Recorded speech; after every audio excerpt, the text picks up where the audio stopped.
I just have to work with what I've got. So sometimes, sometimes things don't go so well. I think, is it live now? There we go, live. Perfect. Anyway, welcome back to the channel. As you can see, we're talking about feminism. We've already had to boot out somebody from the chat for not having the gumption to actually step up and defend their beliefs. Tisk, tisk, tisk. The great thing about being a lefty is that I don't have to be a coward about what I believe. I can always be honest in my beliefs. That's the lovely thing about being somebody on the left, about being a progressive. I never have to hide what I believe in. I never have to be a coward about what I believe in. Never have to lie. It's brilliant. I'm the kind of I'm a very honest person, so I hate lying. It's very, I hate it so much that I pretty much never do it. Just about ever. Catch me in a lie. I dare you. You can't. Anyway, how this relates to politics is that I'm able to be honest with myself and what I believe. I'm able to be honest that, in terms of what I believe, I'm able to be honest, and because of that, I'm always willing to step up and defend my views. I'm very passionate about what I believe in. So if somebody holds a belief that they are passionate about, well then you would think that they would be willing to step up and defend that too. Unfortunately, we get people like the guy just earlier who want to come in, give their opinion, but not step up to defend it. And that's boring. That's cowardly. That's weak. Come on. I had a debate on the channel last night about the gender pay gap, and even if we didn't agree at the end of it, I still had the respect for that person for actually stepping up and arguing for what they believed in. Now, while a person, not necessarily this person from last night, but while somebody may hold reprehensible views, I can't respect them for that, but there is some level of respect for somebody who's actually willing to stand up and defend what they believe in, who's willing to argue their case. If you're not willing to argue your opinion, you're not open to having your opinion changed, and not only that, but the only way that your rhetoric gets stronger, the only way that your belief, your fervour is strengthened, is by arguing your case. Now, if someone comes along with a better argument, it might be that your mind has changed. However, if you argue with someone, and maybe you're the one that does better, it might be that your belief in your idea is only strengthened. So, yeah, the only way that your opinions are going to be, or the only way that your values are going to be tempered is by putting them to the test. You can't just keep them to yourselves. I mean, you can, but I just think that's a little bit cowardly if you get called out for it and aren't willing to defend it. Now that said, not everybody has this kind of personality. Not everyone is quite so confrontational. Not everybody is willing to stand up and, make an argument. But if you're willing to talk shit in someone's Twitch chat, well, then you have to be prepared to get called out for it. And if you do get called out for it, you have to be prepared to stand up and argue your case. If not, sorry. You don't have to go home, but you can't stay here. And on this... Good morning, Daddy Longnuts. On this topic, I've pulled a video for us to watch, which is in the defense of debate. There was a minor contention in the online sphere recently where some people were arguing that online debate is pointless. Oh, I'm in fine fettle, thank you. I mean, Daddy Longnuts, I'm assuming that you're Australian since you were hanging around the stream last night. You're up quite early back into Twitch. So, let's see. Here we go. Brisbane. Oh, Queensland. Well, at least Queensland is handling COVID just fine. Okay. Now, here we have a video from our old friend, Jangles Science Lad. Jangles is pretty cool. Jangles makes quite intelligent but entertaining videos. And this is one that he made in defense of debate, arguing that, yes, online debate is good.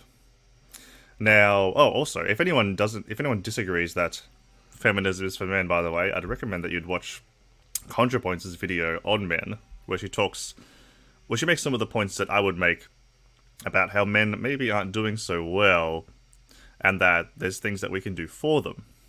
Anyway, that's a whole other thing. So, it is a long video, but I've got it sped up. So I want to see what Jangles has to say about debate. Because, hey, as I've just laid out, I'm very committed to defending my values, and I don't have the same respect for people that aren't. So maybe Jangles can change your mind. Part-time video essayist, part-time debate bro, and full-time sweaty dork. I've done 34 debates that I've uploaded to my channel, and at least as many more that I haven't. Some were big, some were small, and some were real-life panels that I drove halfway across the country to take part in. You might say that I have some investment in debate as a concept, and so whenever the discourse inevitably springs back to whether or not debates are a waste of time, I tend to pay attention. Debates are useless, they're just screaming matches. Actually, debates have helped a lot of people form better opinions by exposing them to arguments they may not have considered. Oh, okay, debates aren't for everyone, but putting our ideas out there in more places is important. This cycle repeats itself so regularly online that I swear it's tied to the moon somehow. So I'm finally putting it on myself to finally set the issue straight and give the correct opinion to have on debates. Okay, ready? Debate is fine, good for some people in some contexts, when done in certain ways. Seriously, that's the correct opinion, and if anyone tries to disagree with it after this video comes out, I will be immensely disappointed in myself. And you. Mostly you. The purpose of this video is not to convince you that debate is the best or truest way forward for any political or social goal you may have. I only want to help people understand why those of us who value debate get something out of it. To help debate bros and fans maybe understand why some people can't stand us, and to foster an understanding between everyone on all sides of the debate question. Ironically, the purpose of this video is to convince you that there really doesn't need to be a debate. Part 1. Some common arguments against debate and why I don't think they hold up. So to help me frame the common objections to debate, I'm going to be using a video by John the Duncan titled Debate Me, How to Know Things on YouTube. I picked this video for 3 reasons. 1, it's a video that's been shared around by people I respect who have issues with debate, so I think it's a fair representation of the arguments I want to talk about. 2, it just so happened to contain most of the arguments I wanted to address, so it will be more visually interesting and less strawman feeling to include it. And 3, I like this video.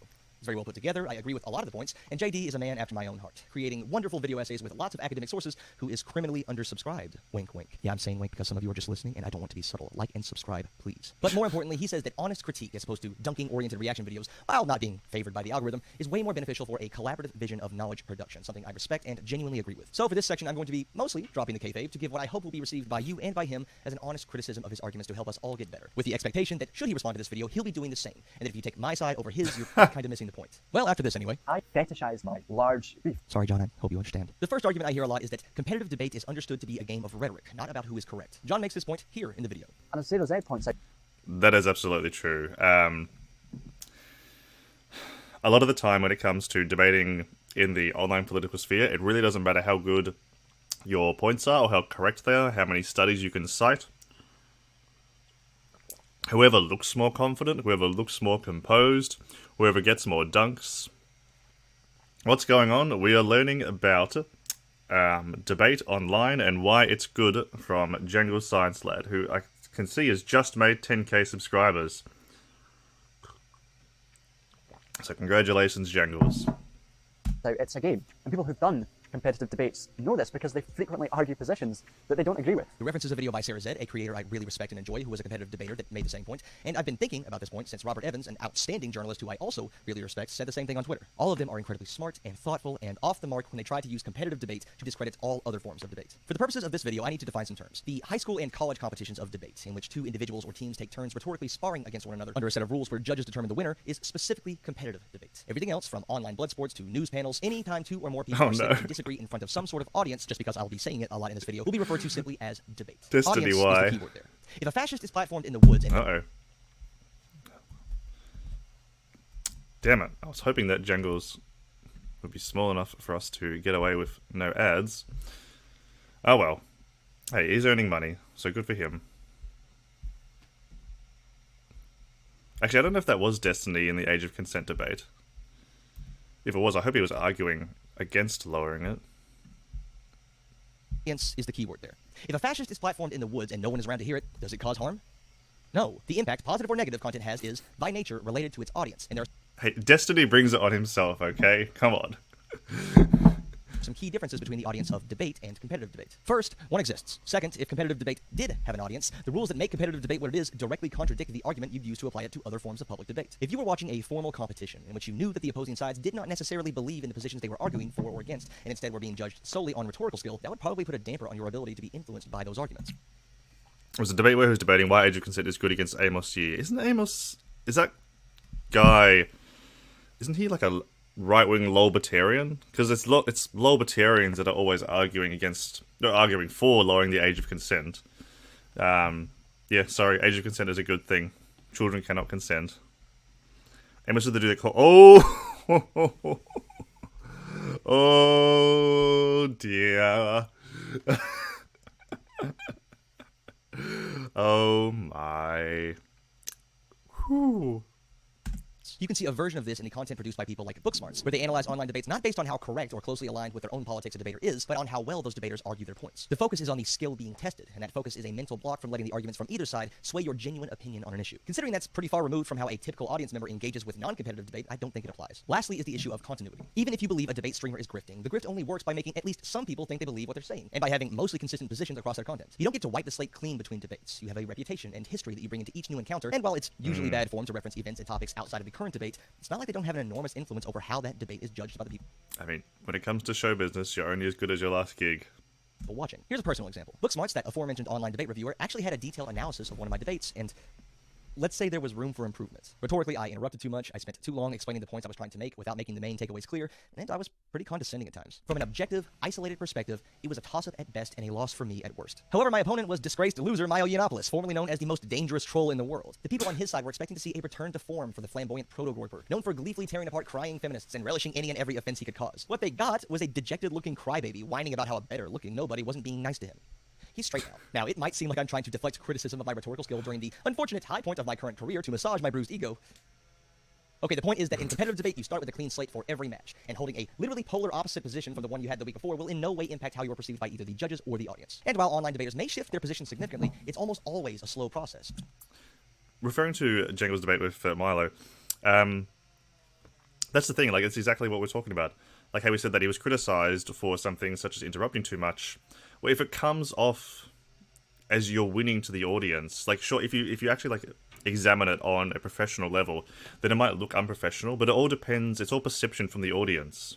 Like, if you still come out looking better, you know, as long as you're not failing up, then that's still what it's about, because it's really, again, not about how good or how moral your arguments are, or how many studies you can cite. It's really just about how effective your rhetoric is. I feel like most people that do these debates couldn't debate against their own ideas, and it comes back to bite them. Well, that's part of having a platform, is that you need to be aware of the arguments against your positions. Like, for instance, if you're arguing that trans people should be allowed to compete in sport, then you need to be aware of the arguments against that. You know, what arguments does the opposition make by saying that trans women or trans men shouldn't be in sports? That's what I was going back to talking about earlier, that the only way that your values are strengthened is by tempering them in discussion. And that's an example. You need to be aware of what the opposition says so that you can be ready when those arguments come up. Sometimes informed by other debates they've had, and the vast majority of people who do debate will argue for the same position on a given topic over and over. It's difficult to grow and maintain a following as a pundit or a content creator if there's not at least some consistency in your positions. Think of anyone who is famous for being good at debate. Odds are the real reason they're famous is that they're good at arguing for a particular topic, group, or ideology, not for simply being good at rhetoric. Related to that is the notion that debate is merely a test of rhetorical skill, not of knowledge. And this is true, in a way. You're not going to be a good debater if you're bad at rhetoric. But so what? A lot of things might come to mind when we hear the word rhetoric, from legalese in the courtroom to fancy talk I don't like. But at its core, rhetoric is simply the skill of effective and persuasive speaking or writing. And yeah, I'm calling it a skill instead of an art because even I'm not that pretentious. So of course that's important in debate, and in video essays, and written essays, and activism, and teaching, and comedy. And yeah, it turns out being able to structure words into arguments or points is foundational to changing someone's mind, which includes educators changing students into more knowledgeable human beings, and comedians persuading the audience to laugh at a joke. Comedy is rhetoric. I will not debate you on this. I will fight you with my fists, and that will prove I'm right. So I don't think that's what people mean when they criticize debate for being all about rhetoric. Otherwise, they'd be decrying every form of education or persuasive method aimed at people who don't already agree with us. I mean, the thing about that is that rhetoric is Not necessarily, it's not more important than knowledge, but it is more effective than knowledge. Because look at people like Sargon of Akkad that got so popular when they didn't know jack shit, but he's just an effective debater. He's good at rhetoric. Want to change people's minds. Nobody on the left would completely write off an individual as an ideological enemy if they don't line up on every position one could possibly take a stance on, right? That would just fracture an otherwise broad coalition of people who generally want to decrease the human suffering perpetuated by antiquated systems into smaller and more esoteric factions who care more about being pure than being effective, right? If you think that's a straw man, stop fucking building it, Dorothy. No, usually I think people mean that debate is a test of how well you can think on your feet and or your ability to steamroll over somebody. Often, but not always, by screaming louder. I'll address that second one later, but I'm going to begin speaking about the first one by saying that it's true. But why is that uniquely disqualifying? Every medium and format is bottlenecked in some way by both the technical and constructive aspects of its presentation. Video essays are just a measure of how well you can write a script and create engaging visuals. Movies are just measures of how well you can trick our monkey brains into thinking flashing lights on a screen are real people by using film trickery. Comedy is just a measure of how far you're willing to go to shock the audience. The guitar is all about finger dexterity, not musical ability. Podcasts are just a measure of whether or not a rich white guy has enough friends who are at the stage of alcoholism where they're interesting but don't pass out an hour before they're supposed to start. And success on BreadTube is entirely determined by how many things you're willing to come back to later. Yeah, you got me, co-confirmed. The point is, you can't reduce any mode of entertainment or information conveyance down to the tools of the medium without grossly missing the point. You wouldn't be watching this video essay if it sounded like this. Today, I'm going to be listing the top 10 reasons debate is good. Number 10, Destiny has a lot of followers, so that means it's popular. So just because thinking on your feet is important doesn't mean there's nothing underneath. Rhetoric is a skill, but it's not limitless. Without appealing to some empirical or historical or emotional truth, there's only so far that rhetoric alone can take you. However, this doesn't refute the accusation that debate is a game. So, formal declaration of the next argument. Debate is just a game done for entertainment. I can't refute the second part of that because everyone knows that if you were entertained by something that changed your mind, it doesn't count. And I also concede that unless we try to force a bunch of arbitrary rules and stipulations into what does and does not count as a true game, I don't think it's an unfair label to apply to debates most of the time. Because yeah, in a way, debate is a game. You might have people undecided on an issue who are looking to see which side makes the better argument, which side wins. You have people already decided on an issue rooting for or against the respective sides. You have fans of specific personalities supporting whatever their guy says, or conversely, anti-fans doing the same thing in the opposite direction. The question is, what makes this meaningfully different from any other type of persuasive argument? All issues can be framed in terms of opposing sides to the extent that opinions on an issue can be reduced to a position, and all forms of arguments surrounding that issue are trying to sway public opinion, to win them over to one side. If debate is a game, so is activism, the importance of which is often framed in terms of what happens if we lose. JD makes a more eloquent case for this argument, but it was mostly contained in the competitive debate section, so allow me to pick some more low-hanging fruit. A while back, I posted a tweet that more or less became the thesis for this video, and someone who was adamantly against debate responded with a pretty typical rebuttal. Debate is just entertainment. It doesn't convince anyone. You can just lie so the truth doesn't matter. And then something weird happened. They demanded I respond to and counter their points. And when I failed to do so to their satisfaction, they started performatively dunking on me, talking about how much they were winning. They were doing everything that was apparently wrong with debate. The faux alpha posturing, the assertion of supposed truths with faulty evidence, literally challenging me by demanding I put my ideas to the test. This person is engaging in debate. Fighting on Twitter is a type of debate. You're stating your positions, countering your opponents, maybe providing reasoning and evidence while trying to show them and or the people watching on this public social media platform that your position is better. Debate is conflict addressed through rhetoric. And just because it's turn-based, it doesn't make it something different. This applies to response videos, response articles, scientific rebuttals. Just because it's asynchronous doesn't mean it's not a debate. And all of them are subject to every criticism you could possibly levy at live debate. And yet, if you check the profile of someone who expresses a hardline, vehemently anti-debate stance on Twitter, more often than not, they're spending a lot of time arguing with people on the internet. Often in a way that is way more vitriolic than any of the debate bros they hate. Everyone who cares about any sort of political position wants to see it argued well in the public sphere, and likewise wants opponents of that position to be countered in some way. Everyone recognizes that some degree of rhetorical conflict is necessary to achieve anything in a democratic society, right down to the household level. And the only meaningful difference between live debate and the alternative modes preferred by those who hate it comes down to the immediacy of conflict. But that's something I'll get to later. Fuck. Debate is a horrible way of educating people. I'm guessing at least some of you who have made it this far into the video still disagree with me, or generally think that debate sucks and is a waste of time. And I'd like to say 3 things to you. 1, thank you for your time. I hope I'm at least somewhat amicable in how I'm presenting our disagreement, and we can still be friends if you hate debate when this video is over. 2, don't look at how long is left in the video. And 3, there are several peer-reviewed studies out there showing that a debate which contained key points of accurate information presented by one of the debaters was no less effective than either the traditional lecture format or independent study at conveying that information when tested later. Wow. There are multiple ways and means of knowing, and it turns out that debate can be one of them. Maybe. Could be. I just made that source up. Coconut Quarterly was an obvious giveaway, but how many of you caught it? Would you have bothered to check the source if you didn't? JD states correctly that people can lie or present false or misleading information in debate. The problem is that this isn't unique to debate. Earlier in the video, JD points out, also correctly, that people use all sorts of structures to spew nonsense on subjects they know nothing about. And the specific example he uses is PragerU. PragerU produces video essays that, while low in information, are high in both production value and borderline fascist propaganda. Misinformation is present in every mode of knowledge conveyance. So it seems strange to single out debate when you've given an example of it happening during the very format that you're currently using. The argument here is that a debater can say something completely false and that there's no way to fact check it in real time, so it goes by unaddressed. So there are 2 problems here. One is the implication that the same misinformation is somehow made worse by being in a debate, as opposed to the exact same point being made on a solo stream or video essay or book. No one's fact-checking Dennis Prager or whatever Confederate vampire is writing his scripts in real time, so those points also get out to the public without being addressed. Now, you might be thinking of the roughly 10,000 videos out there debunking PragerU, and that's the second problem with this argument. Modern debates, especially online debates, become videos that can be then critiqued in the exact same way as any other. In fact, the example JD uses to prove that you can misrepresent the facts during a debate is Ben Burgess going over his debate with Destiny to point out something Destiny got wrong. But then the moment you look into this stat or fact, it's either applied completely wrong or totally misleadingly, if the fact exists at all. This graph is not relevant to what we were talking about. Hell, people might be more incentivized to fact-check debates because of the adversarial aspect of them. If half of the audience wants to see someone lose, you can bet your ass that every study or fact they bring up will be scrutinized to hell and back. Even if debate is a game, it's not as if the ideas and information are sealed in this time-locked chamber, never to be heard from again. That's not really how knowledge works, so let's talk knowledge. Most educators today will be familiar with... Well, this is the thing about debate. A lot of the time, like, I think at this point I've said over and over again that rhetoric is more important. So it's less about how good your ideas are. Well, no, that's not necessary. It's less about, how can I word this? It's important to provide evidence for your arguments. However, as Jengles has pointed out, most of the people who are there to see the debate already have skin in the game. They already, know who they want to win. Most people aren't going into a debate in an objective sense, like I'm going to see both sides and then walk away agreeing with one of them. Most people are there to see blood sports between two online figures that they follow quite closely, and they're just there to back their horse.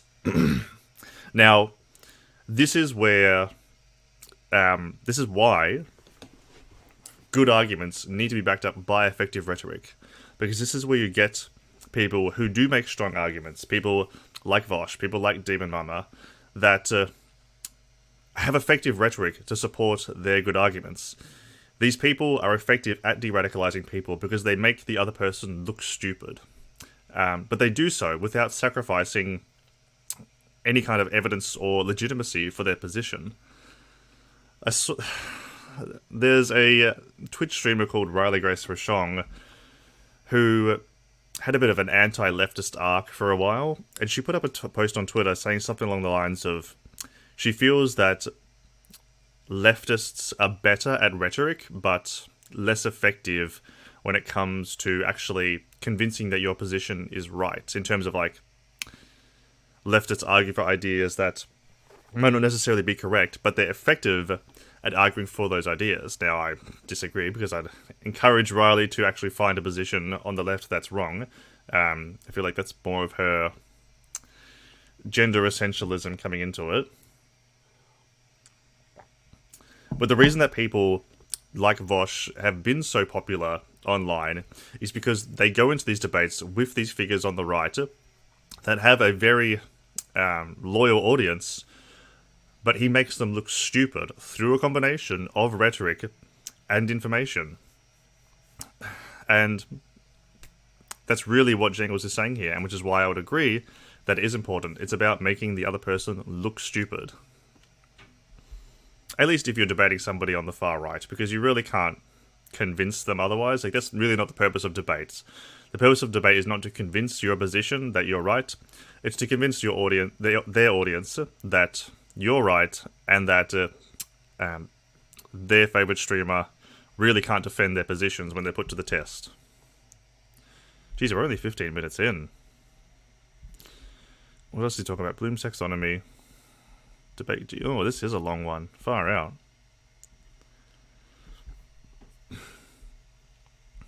How are we feeling? Are we feeling a little bit fatigued, or can we go a little bit longer with this one? It's interesting. I really like Django's style of video.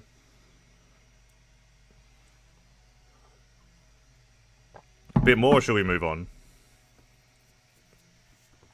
I think it's more that you have a base level of rhetoric for any arguments to get through. I mean, true, but like, remember like that little bit of the video how he's like, said that, what if I presented the video like this? Hello, here are the top 10 reasons why debate is good. Like, it doesn't matter how good those points are. If you're not presenting them in an engaging way, then you're not going to draw an audience. You're not going to be able to pique people's interest. Like, I've watched debates online, panels where people are making good arguments, but if they come across in just this very bland, boring way, then they're not going to convince anyone. And this is, again, why people like Sargon of Akkad were so successful. Sargon is an idiot. Sargon is, like, he has no data to back up his points. However, he's very good at speaking, he's very good at keeping calm, and he's very good at getting under his opponent's skin, making them irritated so they make a mistake. That's really what it comes down to. We'll go a bit longer. Bloom's taxonomy as a framework for teaching, which puts knowledge in a hierarchy with remembering and recalling things at the bottom, analyzing information and applying it in new situations in the middle, and creating new works at the top. One reason traditional multiple-choice style standardized testing kind of sucks is that it's often just seeing if you can remember what words are associated with which definitions, or failing that, how to make a good guess. JD is right when he says knowledge is way more complex than shoving facts into your brain, and he's right when he says that the rational lads of the internet unjustly dismiss qualitative data because they don't understand the necessary reductiveness of quantitative data. I should note here that I'm using the word knowledge in the way I think most people mean it in conversation, as in that person really knows their shit. So yes, Bloom differentiated between knowledge, comprehension, application, and evaluation, but I think it's fair to assume that all of those would fall under most people's casual definition of what it means to know something. In a policy discussion, like the example brought up in the video, there is no quantitative data on what will work for a given area because you can't collect data on things that haven't happened yet. Instead, you take data collected from other places and periods in time and try to make the case that it would work somewhere else, which requires the kind of understanding of culture, beliefs, and social systems that can only come from qualitative data. In other words, it's not enough to know individual facts. You have to be able to synthesize those facts in a way that's applicable to a novel situation and potentially create something completely new. You know what's really good at teaching people how to do that? Debate.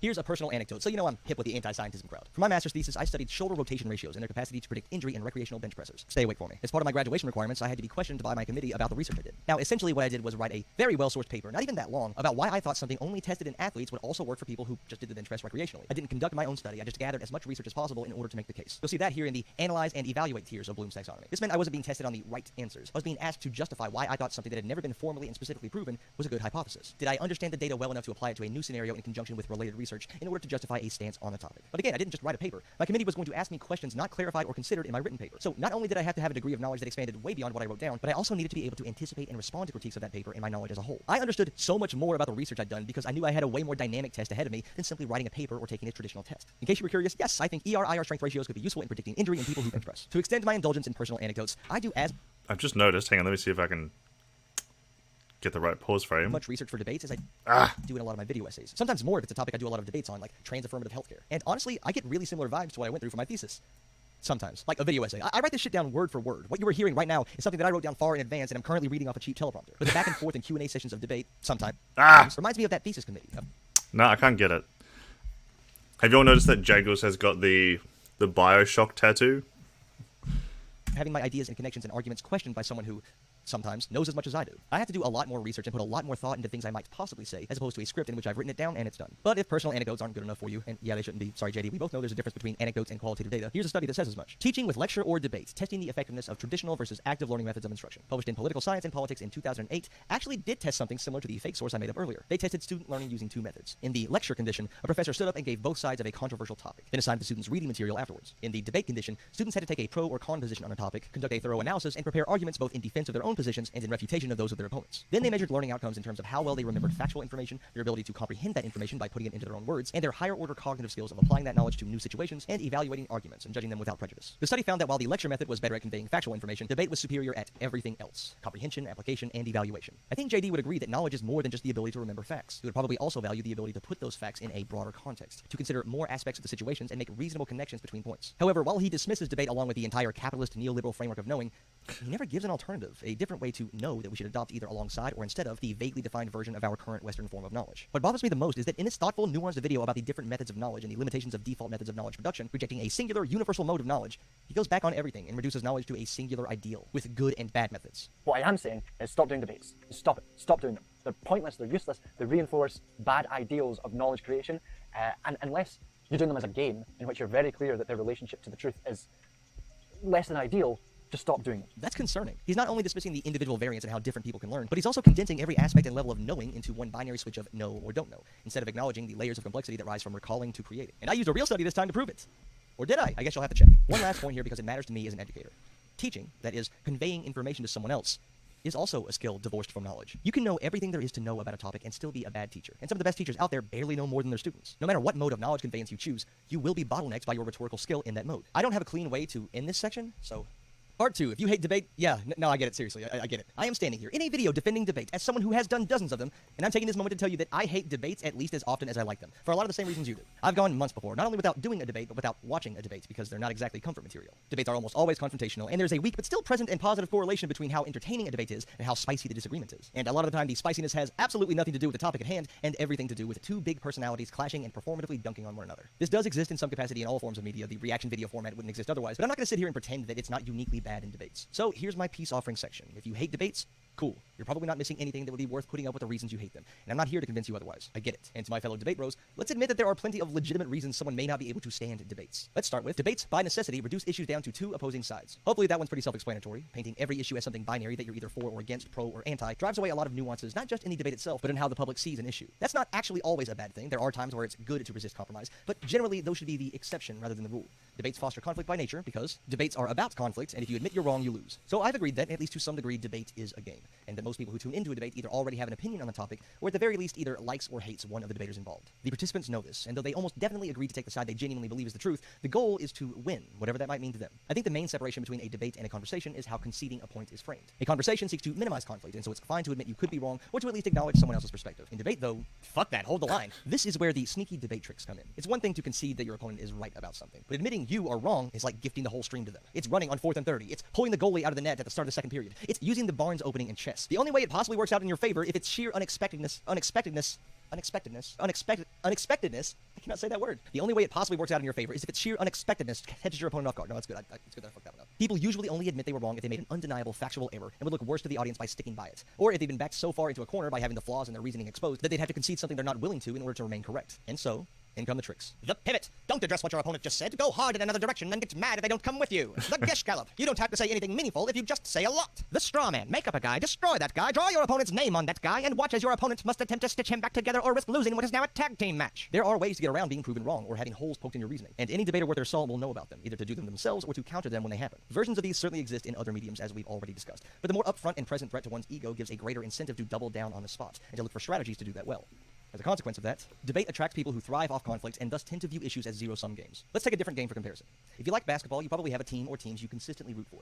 Maybe you're a fan of some teams. Maybe instead of a home team, you root for a team you think is good. Talented players, a solid coaching staff, a deep bench, good enough to go toe-to-toe with any other team in the league. There's certainly nothing wrong with being a fan of a team, but it can go too far when your identity gets wrapped up in their success, or, God help your spouse, their failures. When it stops being just a game and starts being a parasocial proxy for your own status, problems arise. And while being beaten by 30 points feels worse than being beaten by 2, it's not that much worse because a loss is a loss. Okay, so debate is like that, except instead of teams being based out of locations, they're based on core principles of your moral framework. A study I read a while back for a video no one watched has stuck with me for a long time.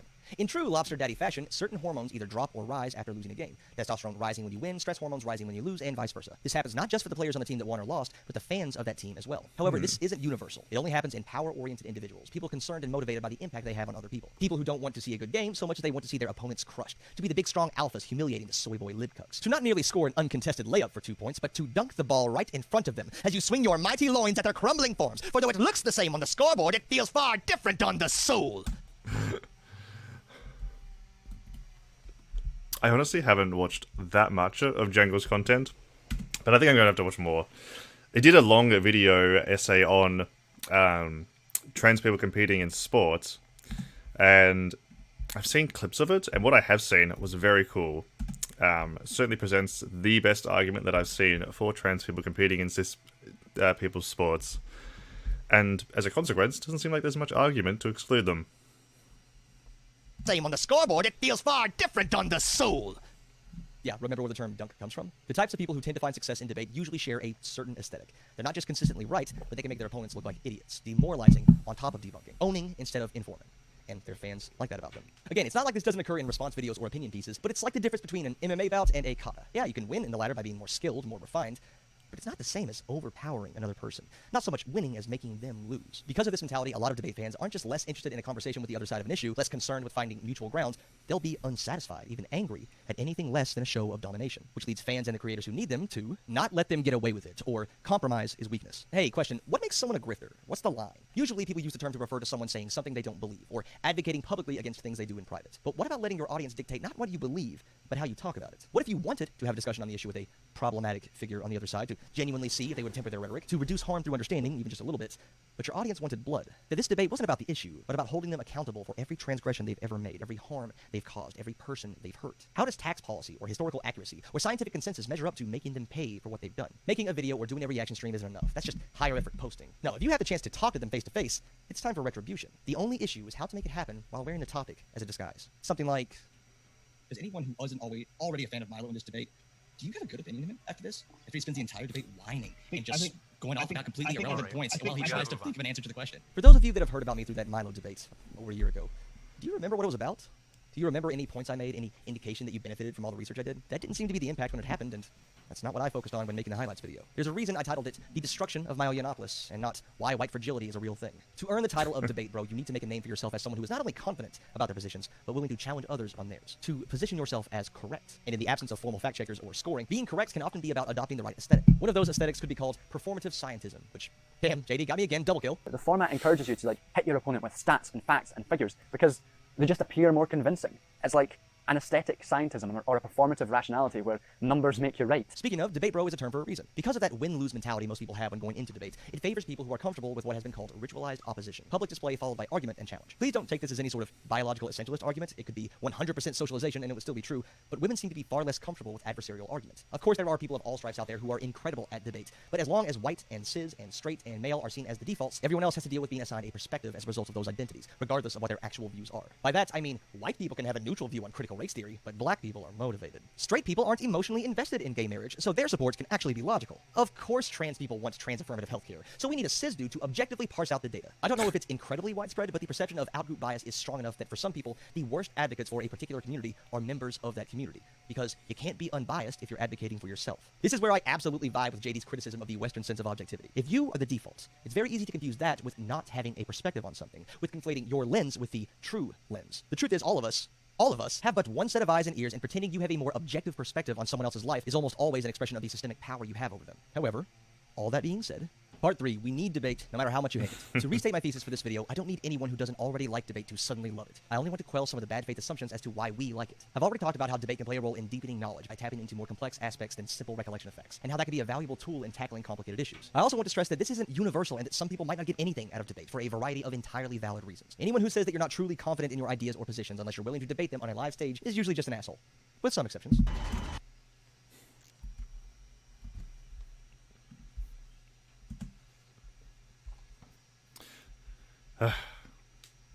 I'm not going to hold ads against Jangles. Some exceptions. It all comes down to individual differences in how we learn and how we address conflict. Debate, either as a viewer or a participant, is a great way for some people to refine ideas. By now, I hope we can all agree that being able to structure and synthesize facts after you learn them is important for anyone who wants to make actual use of that information. The best way to accomplish that is going to be enormously different from person to person. Just because a mode of knowledge isn't right for you doesn't mean it's not right for me. Contrary to the smarmy tone of this video, I don't think highly of myself. I think I'm kind of stupid. That's not me being self-deprecating. Trust me, I have a healthy ego. The main reason being that I think the recognition of my own stupidity is my greatest strength. I know a lot about a few things and very little about everything else. So the best way I found to determine whether or not an idea or argument I have is good is to test it via direct verbal conflict, to see if someone I respect sees fault in what I have to say. I tried to make this clear to my husband and my friends. I will argue a position I'm not sure about in order to see if that position is good, if it can stand up to basic scrutiny. Sometimes I've fucked up and fought with people I didn't mean to upset, and that's on me. But for those closest to me who are willing to help me indulge in that process, I hope they know it's been an invaluable source of self-improvement, and for that, I'm eternally grateful. Because this is how I learn.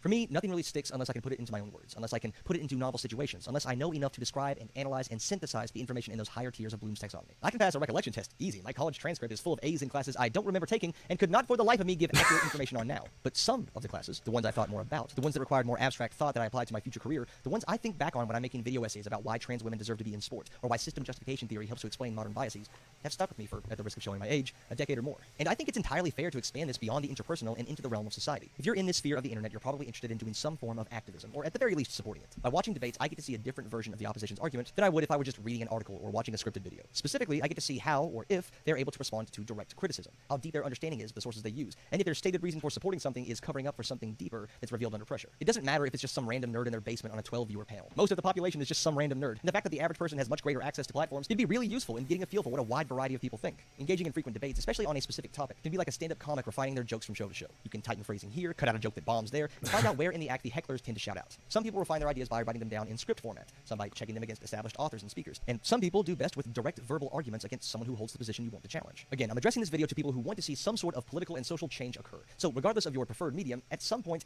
just having good ideas isn't enough. You have to make an argument. You have to engage in some sort of conflict. To be on the left in any capacity is to want change, to push the status quo in a better direction, while at the same time flattening the top-down hierarchy that would normally impose such changes. So unless you're the type of leftist, with a poster of Chairman Mao on your wall you got from Amazon, whose primary mode of activism is posting guillotine memes, the only way we're going to achieve any of our goals is through convincing people to change their minds. And I feel like some of us forget that that requires talking to people who don't already want those things. Can I be open and honest for a second? I'm assuming most of the people watching the video at this point are at least sort of left-leaning, so you'll be open to me expressing my feelings on the subject. Understanding that the systems I grew up and operate within influence my perceptions on all phenomena. I'm a gay man who grew up in an incredibly conservative and rural environment who has had to argue and justify my own existence to people who now used to be my family, sometimes at risk of actual violence and sometimes resulting in actual violence.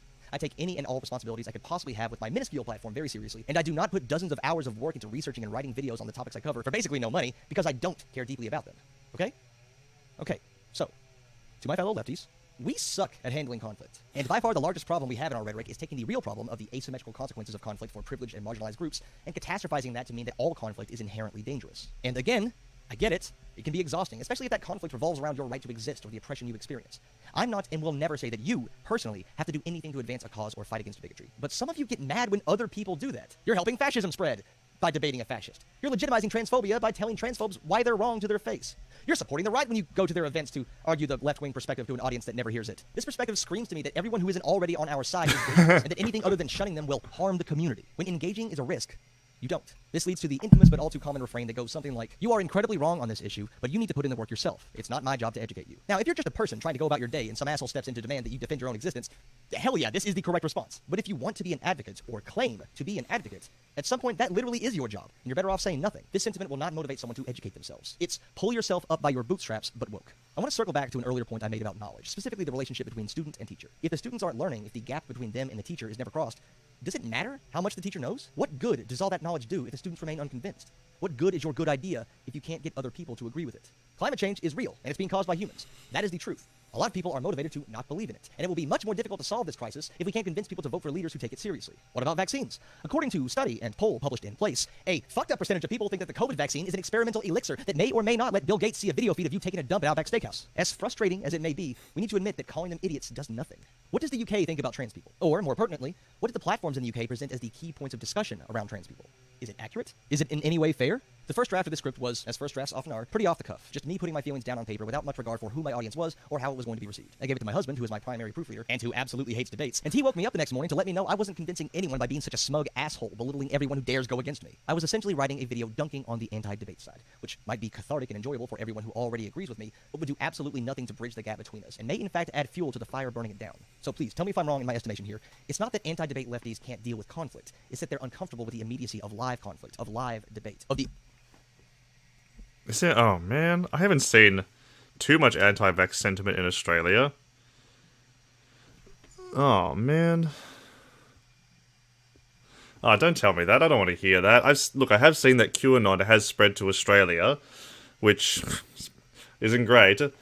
I mean, I'm sure that people like Craig Kelly are pretty on board with the anti-vax train, but I don't know. I don't watch a whole lot of public news or free TV, so I haven't seen if there has been much pushback to the vaccine in Australia.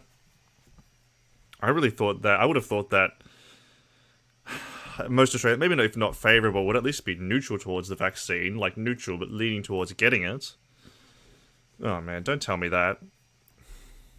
The unfiltered sewage that may flow from the uncurated presentation of terrible ideas, and the types of personalities they see drawn to it. I did a video on otherization some years back that, again, no one watched, but the research I did for it stuck with me. Threat is a diagnosis. One drop of poison makes a poisonous drink. One rock to the back of the head outweighs a lifetime of cooperation. The worst opinion someone has could be more important in your evaluation of them than whatever else they believe. The veil of the internet gives us a slew of options to place protective barriers between ourselves and the threats we face, of fighting back from a safe distance. Getting into an argument on Twitter is several steps removed from a live discussion over voice chat, which is... The thing about like vaccine arguments is that there's been this rise in anti-intellectualism in the last couple of decades. This is something that I've given a lot of thought to as to wonder as to where the hell this came from. Now, and I've had some ideas like, this generation hasn't grown up seeing, for instance, the effects of polio. I don't know if it's vaccines specifically, because every generation has had some kind of life-changing vaccine. Like, every generation, there's been a new vaccine that's come along, like polio, the the MMM virus, MMM vaccine, MMR, mumps, measles, rubella, meningococcal. So every generation has had its own devastating disease that's been stopped by vaccines, and yet people still skeptical of the science. No idea how many people have told me this vaccine is experimental when it hasn't passed trials. Oh my god. Well, I think which one just got approved by the FDA in America? I think it's Pfizer. I think it was Pfizer that just got approved about a couple of weeks ago. And very interestingly enough, Sprouticus, who's an American conservative streamer, who Pfizer did? Oh, great, good. Sprouticus, who's an American conservative streamer, maintained for ages that he wasn't getting the vaccine because it wasn't FDA approved. And, true to his word, once it did get approved, he went and got the vaccine. Now, that's the kind of conservative that we can respect. Somebody who's not just having this irrational, I'm not getting the vaccine because it's Bill Gates injecting microchips, but somebody who's like, hey, this is where I stand, and who's actually consistent in their beliefs, and is willing to not compromise, but actually live out what they're arguing. If you're not getting it because it's not FDA approved, well then, they stuck by what they said, and got it once it was approved. But I'm going to have to look into the anti-vax movement in Australia. I might see if I can cover that sometime and see just how rampant it is. Itself is several steps removed from an IRL argument. You can still counter someone's bigotry without risking your physical safety when you're both boxes of text on a screen. Likewise, it's much safer to engage with a shitty position when you can pause and collect yourself and think about how best to respond without having to worry about a chud who's only there to own the insert term here. I mean, all these people who are anti-vax have received vaccines in the past. It's not about it's not about, like, I don't trust the vaccine. It's really, part of it's just, like, compulsory contrarianism. People are so far removed from genuine struggle, they have to invent struggle. The majority of the people who are part of the anti-vax movement are white, are middle class or wealthier. Like, it's not about, I don't trust the science. It's really just about, I'm selfish. I was watching a stream about a week ago or so, which was talking about, they were putting forth that these people you see in public without masks, coughing on people, have always been around, but they're really just assholes, and they've been waiting for an opportunity to really live up that asshole perspective, and now they've got one. They don't care that it's about a vaccine. They're really just, at the end of the day, selfish assholes. A few years ago, we made it so people can't send unvaxxed kids to our schools and daycares. No one kicked up a stink.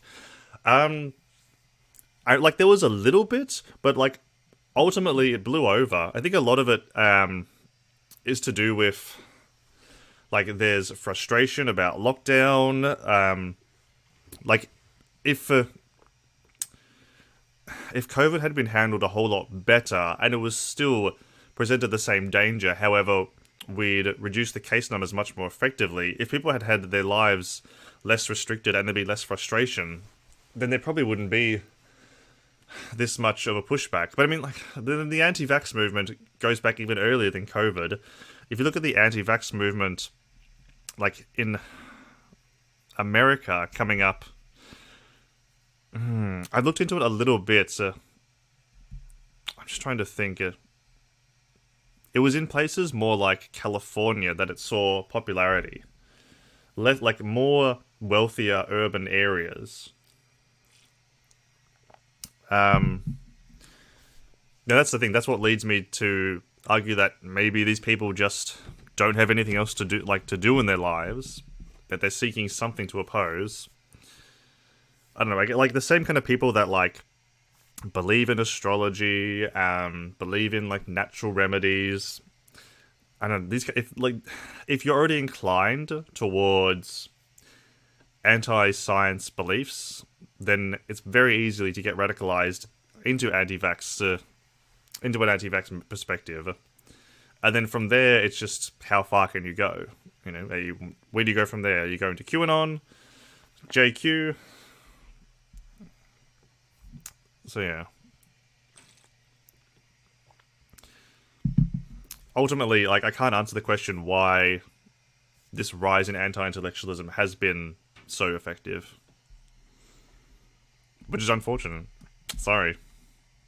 I really want to make it clear that I do not think less of people who limit their engagement with the opposition to articles or video essays or even tweets. You can do amazing work only doing asymmetrical responses on a number of platforms, and it would be dishonest and disrespectful to the incredible creators who have inspired me to pretend that opting not to do debate is some sort of stain on one's character. There's a reason I do both video essays and debates, but I think it's fair for me to expect the same courtesy, because activism is multifaceted. There are 3 aspects of activism according to me, the 3 C's, if you will: comfort, convince, and counter. Comfort is community support, providing a safe space for a given community either for their own self-expression or, even better, a physical and financial space in which people can be free from persecution and conflict. Convince is what you think it is, and it's probably what most debate advocates picture as the goal of debate, getting people to agree with you that previously did not. And counter is the opposite of comfort, debunking the other side, rebuking arguments made by the people in opposition to you in order to either demoralize them so they stop showing up, or to look better to the people you may be able to convince. All of them are important. If you call yourself an activist, you want things to change, which means you want people to change. And unless you're the type of activist who unironically opines on which bread tubers would get the wall during the revolution, you'd prefer people to change under their own volition, by changing their mind because it's the right thing to do. Everyone on the left is on board with comfort. That's the safe spaces, the shelters, the centers victims can reach out to find some sort of respite from the abuse and vitriol of the world. The people who create and run these centers are heroes, far beyond anything I have ever done for the world. And that includes the purely online spaces where scared Zoomers try to figure themselves out. I'm not memeing. These real spaces are vital for activism, and can in fact go a long ways towards convincing people of a position simply by showing compassion to a group that may otherwise draw scorn. But it can't stop there. The vast majority of people on the left are also fine with countering. Who doesn't love a good debunking video, picking apart the terrible arguments made by right-wing morons? Vacuous as it can sometimes be, streamers have gotten thousands of hours of content watching right-wingers fumble their way through basic logical fallacies and pointing them out. The problem is that a lot of us confuse that with convincing. We think showing that their ideas are wrong and bad will change the mind of someone who agreed with them, and that someone is somewhere, watching or reading the stuff we're putting out, right? No, probably not, at least not in any meaningful capacity. Most people don't seek out media they know they will disagree with in order to be more informed. The closest they'll come is to let that media be filtered through their own, hence the popularity of reaction videos condensing opposing arguments in order to be immediately countered. And hey, I'd love that shit, but we need to be honest and say that most people who watch those types of videos already agreed with the video, and just wanted to see something bad get destroyed. So, where does the convincing happen? There's a rule that, as far as I know, was introduced by Destiny called the 40-40-20 rule. 40% of the audience is entrenched on your side, 40% on the other, with 20% in the middle able to be swayed to either. While I think there's something to that, I also think that's overly simplistic. There's a myth that a single debate, or video, or article, or any singular piece of media can flip someone's opinion on an issue 180 degrees, because those are the stories that get circulated the most. But that's almost never how it happens. Changing your opinion on a single topic, let alone your entire political outlook, takes time. It takes multiple instances of your current beliefs being questioned in a way that sows doubt about your worldview. And there's no one path everyone can take to get there. In an age where you can get your news and opinions from more niche and insular sources that only exist to confirm narrower worldviews, you can curate your sources such that those challenges to your way of thinking never risk penetrating the larger and larger walls you build around them. Unless you tune into a game where your ideas, your strong, virtuous ideas, are put to the test against the opposition, which is easy. Your ideas are better. You have science and morality on your side. Your axioms are more grounded. And why is your guy letting the other guy go on like that? Why isn't he letting him know how wrong he is? No, that study can't be real. He's got to be making that up. Wait, that's not fair. He doesn't understand why we think the thing matters. Speak up, dude. You're letting him get away with it. Debate gets people in the door who wouldn't be there otherwise. You don't have to completely shatter someone's worldview during a debate for it to have an effect on them. Sometimes it's good enough to plant a seed of doubt. Maybe a particular argument they like to use doesn't hold up well under scrutiny. Maybe the strawman version of the other side they've been fed turned out to be off the mark. Maybe the strongman big boy they've idolized wasn't as infallible as they thought. Just like a sports fan might put some personal investment into how their team does, so too does a debate watcher. It's their ideas, their arguments that are being tested by proxy through someone else. And if those arguments fail to get that satisfying W once, 3 times, 10 times, maybe they stop thinking of them as strong arguments. Debate means losing control of the framing you get to create when the other guy isn't in the room. Oh, you can try. You can proselytize to the audience about what your opponent really believes, but now they're here. Now they at least have the chance to fight back. Now your audience has to listen to them speak their own opinions and push back against yours in a way you may never have allowed. Nobody wants to suffer through a book or article or video by someone they know is full of shit because they're on the wrong side.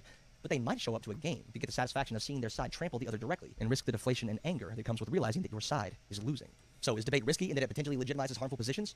Maybe. What's far riskier is the idea that what positions get to be legitimate is up to us. The go-to rebuttal here is, oh, so you think Nazis deserve a platform to spread their ideas? And my answer is, usually no. So maybe this is the American in me. I am married after all. But I genuinely value freedom of speech. I think that there should be no state-imposed penalty for any speech short of direct threats of violence. Where this gets complicated is the very large spectrum that constitutes indirect threats of violence, or things that may lead to violence, or things that may start someone on the path to begin believing that violence could be considered as an option at some point in the future. This is why, flawed as it may be, I think it's good that media platforms can enforce their own terms of service to keep hate speech and other stochastic terrorism at least somewhat limited, without getting the state involved in policing speech. So yes, ban the Nazis, because they serve only to deteriorate speech, and we, as a society, have moved past the need to hear out their ideas anymore. Some people have taken this position, and, since they find any conflict whatsoever to be intolerable, want to apply it to all positions that differ too far from their own. And as your tolerance for conflict atrophies from disuse, too far gets a lot closer, and everything beyond that line starts to blur more and more, until actual Nazis start to look like the average 53-year-old dad from Indiana. Here's a test. Marriage is between a man and a woman, and no man-made contract can say otherwise. There are only 2 genders, and you can't change the one you were born with. Systemic racism is in the past. Any problems faced by black people today are due to poor personal choices. All of these positions are wrong, and ought to be changed within the people who hold them. But none of them make someone a Nazi. None of them are violent, and none of them should be banned on public platforms. Just because the Nazis, the Taliban, and Karen the real real estate agent, all rejected gay marriage does not mean that they are the same level of threat. But watch the response this gets if it gets clipped. I'm downplaying bigotry. I'm ignoring how hate crimes come about. And if the mood strikes, I'm directly killing marginalized people by saying those statements up there should not be banned. No, instead, we can get those people to listen to us and actually get them to change their minds. But this kind of catastrophizing, this knee-jerk response to go for the nuclear interpretation, is basically all you have left if you've gotten so used to avoiding conflict that you reject it altogether. There can be no debate because debate is conflict and all conflict is dangerous. And I think that brings me to my last point. A little bravado is not a bad thing. This notion that we can't debate X topic or X group or X person because they're dangerous, because that allows their ideas to spread, because they gain access to our audience by bringing them on, I get it. Seriously, I do. But, like, have you ever watched a show or video on Nazi military? Oh, come on, mate. We were almost there. Everything that Jengel was just saying, I'm agreeing with. Like, that's why rhetoric is so important to combine with actual good knowledge and good evidence. Because, again, like with the Destiny 40-40-20 argument, you're not really there to convince your opponent. You're there to convince their audience. And like Jengel said, it's about planting that seed. It's about making somebody's favorite debater look stupid, and maybe they go and check out your stream and go and check out your content, and maybe they find, oh, these are some arguments that I actually agree with. It's just about it sounds so crass, making your opponent's ideas look bad, so that some people might think, maybe this other person has a point after all. Now, there's going to be some people who are just straight up loyalists and not willing to admit when their person's done wrong. But you're really trying to convince people who might be open to introspection and people who might be on the fence. And I absolutely agree with deplatforming people who spread misinformation. At least when it comes to dangerous misinformation. Like, that's why I'm firmly in favour of social media platforms having terms of service that can ban, for instance, people that spread COVID misinformation.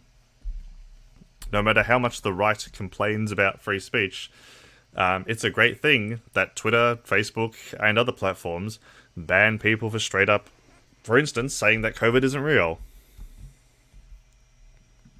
That's not an idea that needs to be challenged in the field of debate. Like, imagine trying to debate someone on whether or not COVID is real. Like,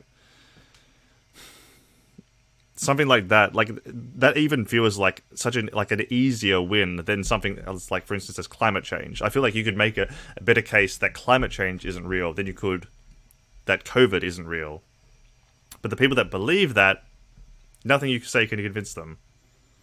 Have you ever watched a show or video on Nazi military strategy or something, and the speaker was like, yeah, we were lucky the Nazis lost because their leaders were military geniuses and their scientists were brilliant and their equipment was years ahead of its time. Kind of making it seem like they were superior in every way, and it sure is a good thing that we lucked out and beat them because these titans of men just so happened to be evil. Well, it turns out that was shockingly propaganda from idiots who wanted everyone else to think that they were stronger than they were. There's a reason they needed such a massive censorship campaign. The Nazi myths could not stand up to any degree of scrutiny because they were ridiculous. By painting the pasty groypers and discount Steven Seagals as too dangerous and powerful to risk influencing the populace, you're kind of doing their PR work for them. It's not like you've denied them an avenue to spread their ideas. You just guarantee that they're choosing safer options for themselves because risk goes both ways. Have you ever sat down and watched or read right-wing content? 95% of it is reacting to something a left-leaning person said and catastrophizing the hell out of it to stoke that profitable fear in their audience. They are already using us for content. Refusing live debate makes sure they exclusively get to do it on their own terms, where they get to frame everything we believe without us there to correct it. Election fraud. Which is true. Right-wingers are terrified of debate. And the other day, we watched a debate between Ashley St. Clair and, what was his name? A guy from TYT. Again, right-wingers don't do debates because when they do, their ideas can't stand up to scrutiny, and she got trounced. If a right-winger wants to do well in a debate, then they really need to lean on that rhetoric. Critical race theory, the Antifa horde. That shit spread like wildfire without us ever letting them take over our spaces to spread it to our audiences. Why would you be categorically against a platform where we can call them on their bullshit in real time? We can invade their spaces and reach their audiences. We can use our own rhetoric to make our ideas more appealing than... Why do you think Steven Crowder didn't want to debate Sam Cedar? Because he was scared that his ideas would look bad. Sam Cedar is an excellent debater, and exposing Crowder's audience to Sam Cedar's rhetoric would have guaranteed that some people would have been moved off Steven Crowder's platform. Theirs. And this can be easy because our ideas are better than theirs. We have evidence and data and rational connections between positions that lead to a better world. All of that rhetoric is built on a much more stable foundation, so why would we not use every tool in the arsenal to change things for the better? What is this notion that our audiences are vulnerable rubes just ripe for the taking, waiting for a charismatic demagogue to whisper to them that all of their problems can be blamed on the brown people? What is this perception of their audiences as either stoic ideologues unswayable by whatever meek opposition we can muster, or feckless goons unreachable by human reason? When someone says that debate only benefits the right, what I hear is that they're just better than us at everything. They have the better tools and the brilliant rhetoricians, and we just have to find some way of getting people to realize we're right without having to talk to them. That's defeatist bullshit. Why would you admit that a skill you can learn, debate, is forever in their favor when it isn't? I advocate for debate because I think we are right, and that we are smart and empathetic and forward-thinking and charismatic and adaptable and hot. I advocate for debate because I think we can win, even when our opponents show up. Conclusion. If you started this video as someone categorically against debate in all forms and you've made it to the end, thank you for hearing me out. I don't expect that you've been inspired enough to set up a mic and hop into the nearest debate server to duke it out, but I do at least hope that you have a better understanding of why those of us that value debate do so. To recap, a lot of common complaints about debate are by no means unique to debate, and I suspect the deeper reasons are related to how one perceives conflict. Debate does attract a lot of assholes, and we need to stop conflating performative rationality and cruelty as correlates for good ideas. Debate can be incredibly useful for higher order cognitive organization, and it's not cool to tell someone who learns well that way that they're wrong for doing so. At some point, learning is not enough. Debate can be a way to spread ideas to people who might not otherwise listen, and a little bravado is not a bad thing. It's like salt. Easy to go overboard, but just the right amount brings out the flavor of everything else. Okay? We good? Yeah, we're good, right? Hey, thanks for making it to the end of this video. You'll see. Nice. Absolutely. Debate is good. The people on the right, their ideas are wrong, so we should challenge them on that. Platforming their idea, again, the rule is you shouldn't platform someone on the right if you're going to agree with them. You should only ever platform people on the right to attack their ideas, make them look stupid, and try and draw their audience away. This is why some people have received criticism. For instance, Xanderhall was criticized for platforming Lauren Southern to talk about her new book. I think that's fair enough criticism because he really didn't push back enough. Same thing when Lance from the Surfs debated Lauren Southern about the residential schools. Which is ironic because Lance criticized Xanderhall for platforming Lauren Southern, and then Lance did a terrible job in the debate against Lauren Southern. Don't platform people on the right if you can't tear apart their ideas. Alright, give me 2 minutes because I didn't pee before going live, so I need to go do that now. I'll be back in a couple of minutes. Let me leave you with a hot beat while I'm gone. No, don't open iTunes. Fuck. Whatever. Too late. Alright, I'll be back.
Alrighty.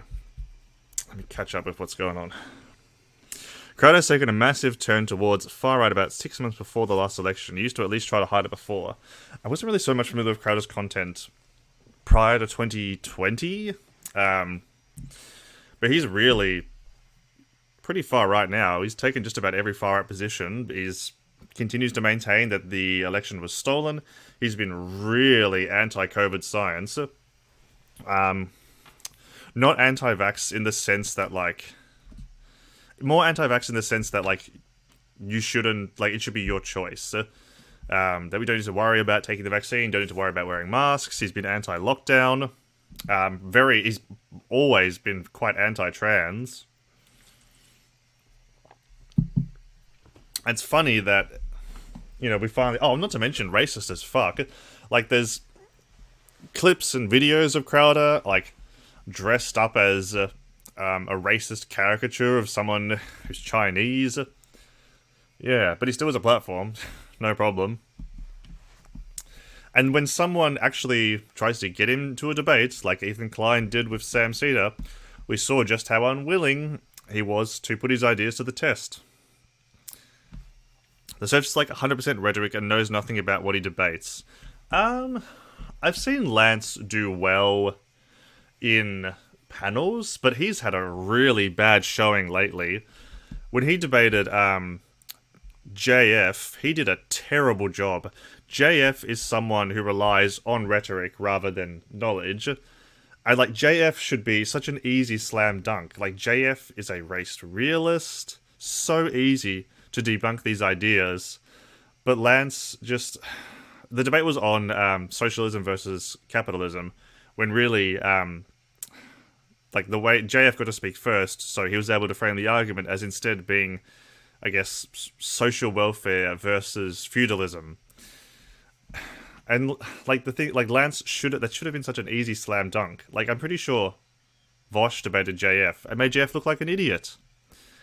Like, it should be an open shut case. And the same thing for, like the JF debate, the last two Destiny debates, and Lawrence Southern one were all terrible. I haven't watched him debate Destiny, but if it was anything like Lawrence Southern and JF, then it was atrocious. I've seen some of the Lawrence Southern debate, and my god, like, that should have been such an easy win. Like, the thing about that debate is that Lawrence Southern didn't have a good showing. She just failed up. She wasn't effective in her points. She wasn't effective in her rhetoric. However, well, I mean, I guess she was effective in her rhetoric, because, like, not because she was good at it. She was effective in her rhetoric because Lance and whoever his partner was in that debate looked bad. Like, for instance, when she got them on the fact that there's no mass graves, there have been bodies discovered, but framing it as like, well, you've said that there's mass graves and there's no mass graves, and here's evidence that shows that there's no mass graves. Like, this is the thing, it's just about making them look stupid, and even though they might have the better perspective, and I'm not going to paint Counterpoints, who is arguing on her side of the same brush that I'd paint Lawrence Southern, when you make someone look stupid, that's really what it comes down to. People like Lawrence Southern and JF should be so easy to pull apart. So, yeah, I don't know about Lance. I've seen him, maybe he just needs a bit of time to reflect and refine his rhetoric. I have seen him do well in panels in the past, but, yeah, he has not had a good showing. He has not only has he not had a good showing lately, but he's doing his own positions harm. Like, the person who he was debating alongside with in that Lawrence Southern debate went and deleted their online presence after that performance. They were so ashamed. Like, they were an Indigenous person themselves, and they were so ashamed of how poorly their side was represented that they deleted their online presence because they felt bad about, like, how they'd represented their community. They felt that they'd done so poorly representing their community that they deleted their online presence. The JF debate is hard if you don't know what you're talking about, because the typical "you like eugenics" doesn't mean anything to him. He just agrees. The thing about people like JF is that he uses very careful language. You really... Something as simple as, like, that kind of argument, you like genetics, JF might agree, but you'd have to explain why that's bad. You'd have to actually put forth an argument why this is... You can't just say you can't rely on it being morally bad. You really need to explain why the utility is bad. And... I mean, Lance did a bad job of arguing that. Like, if you go back and watch the debate that Vosh had with JF, he was very good at calling out his positions as to why they're wrong in an actual utility sense, not simply, like, morally abhorrent. Like, JF is somebody who's obsessed with IQ differences between race, which is such an easy slam dunk point of view to beat. But you can't rely on intuitively somebody seeing that as wrong or racist or bigoted. You need to explain why it's wrong. Because JF will just try to tell you that, yeah, I don't think that races should mix. So yeah, anyway, getting back to the Jangles video a little bit. I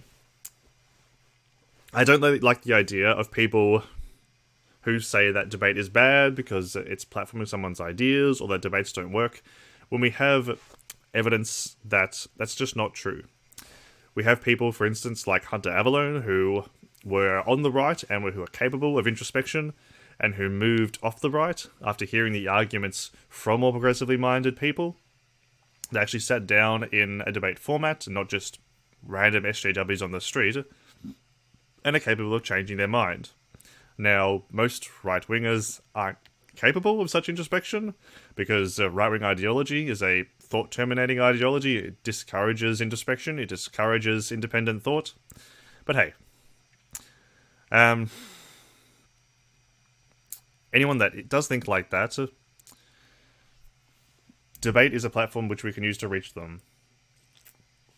And for the people in their audience, by making these strongman figures on the right look stupid, it kind of suggests to the audience that maybe this person has a point after all. Let me take a look at their content. These are some good ideas. They're actually using evidence to back up their arguments. Like, something that I've noticed that Vosh has done recently is that when he reacts to conservative content, so frequently lately, he'll address conservatives, and he'll say something along the lines of, do you feel bad that these people are lying to you? Does it make their arguments look good when their points of view are so demonstrably wrong? I mean, hopefully that's encouraging introspection for more conservative-minded people who've come across his content. Anyway, on the subject of debate, I'd like to take a look at something else, not another video, but have a look at this. So, for those of you that don't know, Hans of Hikia is a relatively new Twitch streamer. I think he's got a few thousand subscribers. He's very good. I don't think I've actually ever seen him argue a point. But he does do, he hosts panel shows. I've seen him argue a little bit. He has a platform which he uses to both stream his own content, do debates, but also host debate panels. Now, I'm very happy to see this come up. So Hans is talking about a recent thing that he announced earlier today called the Proving Grounds. So basically an opportunity to give smaller streamers a platform, because he wants to give people the same opportunity that he was given. So talking about giving smaller streamers, people under 500 followers / subscribers or whatever, the opportunity to get out there and voice their ideas. What's up, Zero Nalite? What is with people having hard to pronounce names? Welcome in. We're talking about debating. So, a little bit more information. Some housekeeping things about the Proving Grounds, a small streamer panel I'll be hosting, hopefully once a week. This is for smaller streamers of less than 500 followers / subscribers on their relevant platform. Hey, that applies to me. This is not for people considering starting streaming or require a semi-consistent schedule of content creation first. If you never stream, I'm going to give you the opportunity to people who do. Sorry, you can call me Zero or Zero. Easy name like mine, yeah. I'm taking call-ins. If you want to talk about feminism or any other progressive topic, you're welcome to come on. The day may change week to week to fit around schedules and get more people on who can't make a specific day, but it will always be 8 to 10 PM EST, because that's my normal streaming time. This is to help give smaller creators a chance to shine without being overlooked because of the presence of bigger, more established creators, and help them practice their craft, in this case debate, in a well-structured environment. I wouldn't be where I am if it wasn't for creators like Prime Kais and Dylan Burns who gave me a platform, so I'm going to try to see if I can do something similar for even smaller streamers. Fantastic work. The thing about being a leftist on Twitch, would you need video? Nah, don't worry about video, mate. What is it you actually want to debate? The thing about being a lefty streamer is that there's a lot of people on the left. There's a fuck ton of lefty streamers who are all out there looking for clout, looking for a platform, trying to get their name out there. There's less people on the right, and all the people on the right tend to be white, cis, straight men. So it's, difficult to get representation from conservatives when hosting debate platforms. However, it's really good to see somebody like Hans of Ikea who's trying to give a platform to smaller streamers, because there is people out there who have a lot to say and have a lot of good things to say, but it's just about playing that game. It's about being on the grind. Grind culture is quite unhealthy. However, when it comes to streaming, grind culture is actually a good way to look at it. You really need to be on that grind. You need to be high energy all the time. You need to be streaming several times a week, if not like a majority of days in a week. You really need to be out there, putting in the hours, putting in the work, keeping up the energy, keeping up the conversation. Oh, okay. I'd love to discuss that. So hey, it's great to see Hans of Ikea using his platform for such a positive contribution. Hopefully we can get some smaller streamers out there, a bit more of a platform to discuss their ideas and put them up on a higher pedestal. Like, for instance, somebody who this doesn't apply to anymore, but who's still a smaller streamer, Shark300, who I've started watching recently. I've really liked his content. It's really good. He makes very entertaining content. He's somebody that I really hadn't seen much of all, so it is very cool to see another streamer come into this lefty community. Because hey, when it comes to people on the left, we need as many people as we can. We're only served by more streamers. So hey, I have put forth my interest to Hans. Hopefully I can get on a panel sometime. I'd love that exposure. And hey, now that I've just made affiliate, we are in more of a capacity to do so. Shark is pretty cool. Sorry, Zero. I don't know what's up with the commands.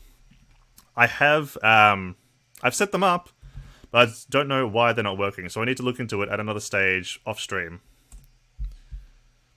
There's the link, though. There is a waiting room. Jump into the waiting room when you're ready.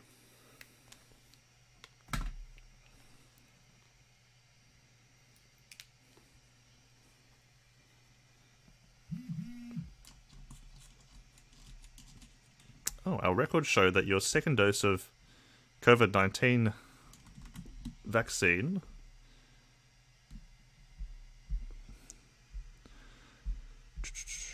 is overdue. Oh, is it really? Okay, shit. I need to go around getting that second shot. Alright, I'll have to get on that. And if you haven't got your shot, then get to it. I live in VCS. Not sure what VCS is, but hey, don't worry, mate. No stress. Multi-output device. Okay. Alright, whenever you're ready, mate, jump into the waiting room and I'll pull you into the debate room.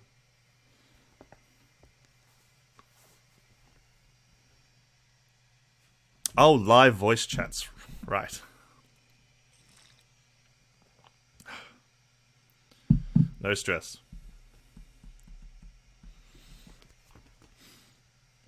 Alright. Let's go.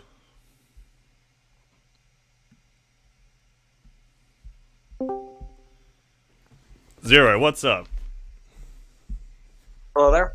Hello. Here. Loud and Is clear. my voice working? Way? Or is it too quiet or anything? No, that's perfect. Alright, hit me up. What's your contention with... we can start with feminism, then maybe take a look at diversity. What's your contention with feminism? Just to be very clear, I'm not... I think there was an assumption that I'm here to debate. I am a progressive leftist. Uh-huh. I'm not sure. I'm just making sure. I was unsure if this was specifically for debates or not. But what I mean, I'm talking specifically when it comes to... If you've got something to contribute to the conversation, that's fine. Happy to hear it. Yeah. Well, basically, like... So, on my time on Twitch, I've been here for about maybe a year and a half. And I've been part of a good few communities. Some that are specifically targeted like for people who are autistic, because I'm autistic, and also just in many, just overall I'm currently in some, and what I notice is in regards to like debates, a lot of marginalized groups never want to participate in them, and then a lot of times I notice them getting blamed for it. Mm-hmm. Like so sort of what I'm starting on here is like Prime Kais as an example. Right. I feel as though if we're actually going to have productive debates, then we need to start recognizing that some people are not going to be compatible in a debate. Like when we allow people who are far right or I'd call them fascists generally, who are well, who basically want to eradicate certain groups. Maybe we shouldn't be having those groups in discussions if we want to have marginalized people in these groups, because there's a reason. Like I know people, I'm not going to name them, but people who are autistic and who are women who wanted to be part of this kind of debate structure, who were first asked just to have actual bit of safety and to not be surrounded by people who believed that they were invalid as humans. Mm. And that like what? Don't just agree and continue. Sorry, yeah. And basically, so we talk a lot about like I'm against the debate formula. I'm decent at debating. I've done it before. I've done it in like school and like college and stuff. But what I notice is the kind of thing that we do on Twitch is firstly we take Vosh's formula, Vosh and Destiny, and the kind of formula that's been around for decades. The one that's kind of basically just it's even worse than the U.S. presidential debate formula, where oftentimes we don't even have a moderator. But when we have a moderator, they're not meant to prevent conflict. They're there to make sure everyone gets to speak. But the fact is that like there's a reason for the lack of representation of certain groups on Twitch debates, and it's not that they don't want to participate. And I think we don't accept that. Right. And I think the matter is that there are opinions that don't need to be on Twitch debates because they're not going to produce anything. And this idea that it's not about platforming. Like I talk about this, and I hear platforming like that's my problem. No, that's not my problem. Not like fascist ideas are portrayed constantly. We see them all the time. What happens is that you're not gonna like. I don't think that it works, and I think that we're tricking ourselves into thinking it works because it's fun. And then we're excluding a lot of people simply because we want to have a safe space for the Nazis. Okay, were you here for the last segment we just looked at a video by Jengle's Science Lad who was making the case for debate? Did you catch that? I don't think I did. That's okay. I'd really recommend checking it out because a lot of the concerns that you're putting forth now, he addresses in that video. For instance, I'd really push back on the idea that we're giving far-right ideas a safe space. I would certainly think that these far-right ideas, they're not going to be given a safe space to be spread. They're giving a space to be challenged. I'm of the strong belief that you should not platform a right-winger if you don't intend to push back on their ideas. And I think for the most part, we see people on the left, they're letting people platform these ideas, but then they're tearing them down. I'm sorry, I've got really bad news. Actually, I'm gonna have to go. Like, I'm really sorry. There's a medical thing. I'm sorry. I don't usually do this. No, that's okay. Like, that's all, just look. I would really recommend checking out that video by Jengle's Science Lad. Yeah, I'll probably be back, but this is like really important. No stress, mate.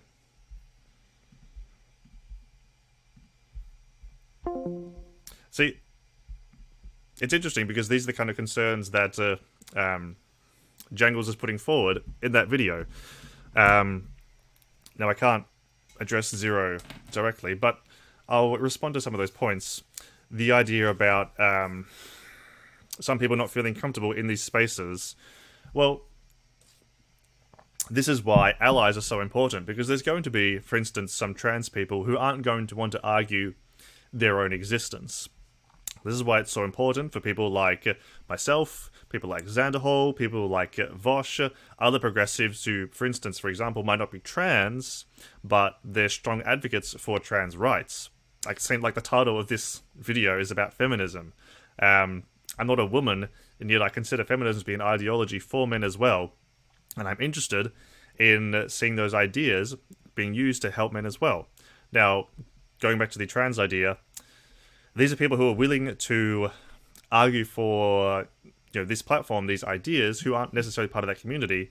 So while it is good to platform members of that community, if the members of that community really don't want to have to argue for their own existence, well, that's why allies are so important and why so useful. Like I already started to talk a little bit about with the idea of not giving people on the far right a safe space. It's kind of funny because it's getting back to the whole conversation with Lauren Southern. That's evidence that's evidence against the fact that we say, oh, we don't give people on the right a safe space, when Lauren Southern has cozied into quite a very comfortable position on the online political sphere. Being given these platforms by Destiny, utilizing the platform that she got debating Lance. This is an example of where someone has been given a platform and hasn't been attacked. So, this is an argument against my position. However, it's the exception, not the rule. We see people who are willing to change their mind, people like Hunter Avalone, people in the audience of people on the right who are moved over to the left by people's arguments from people on the left. That's the kind of thing that, all these things come together, I feel, to really make the case for debate. We should platform ideas from the far right to show just how dumb they are. That's the main thing.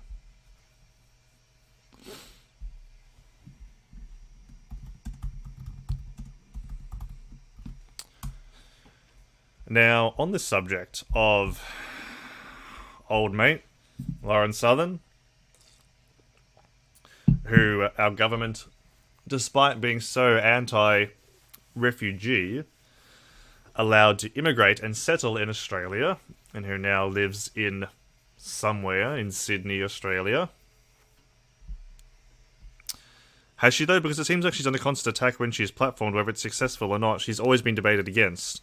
I mean, that's the thing, somebody like Lauren Southern went from zero online clout to now having a platform on Twitch.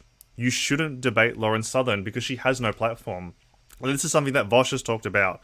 Now that he's a larger streamer, he used to take debates from anyone, but now that he's a larger streamer, he has to be more responsible with his platform. So some, no Andy follower Nazi who wants to get on and debate him is only going to be served by using his larger platform. Somebody with, 20 followers on Twitch only benefits from engaging with him, but he gets no benefit out of that because he's had those arguments tons of times. He's only further served by engaging with people who have a larger platform. I mean, she did have a large platform, but, in online...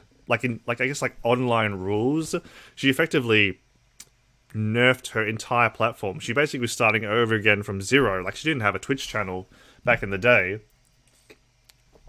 His Twitch wasn't so big in terms of online politics back then.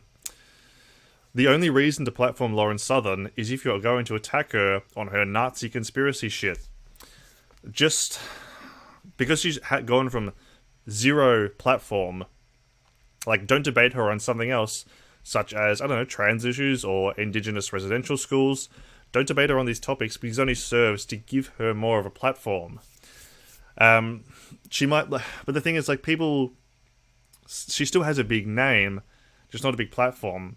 This is why I kind of feel like Xanderhall was so keen to talk to Lauren Southern about her book, because lefties, they see the name Lauren Southern, they think, ooh, this is someone, big name on the right.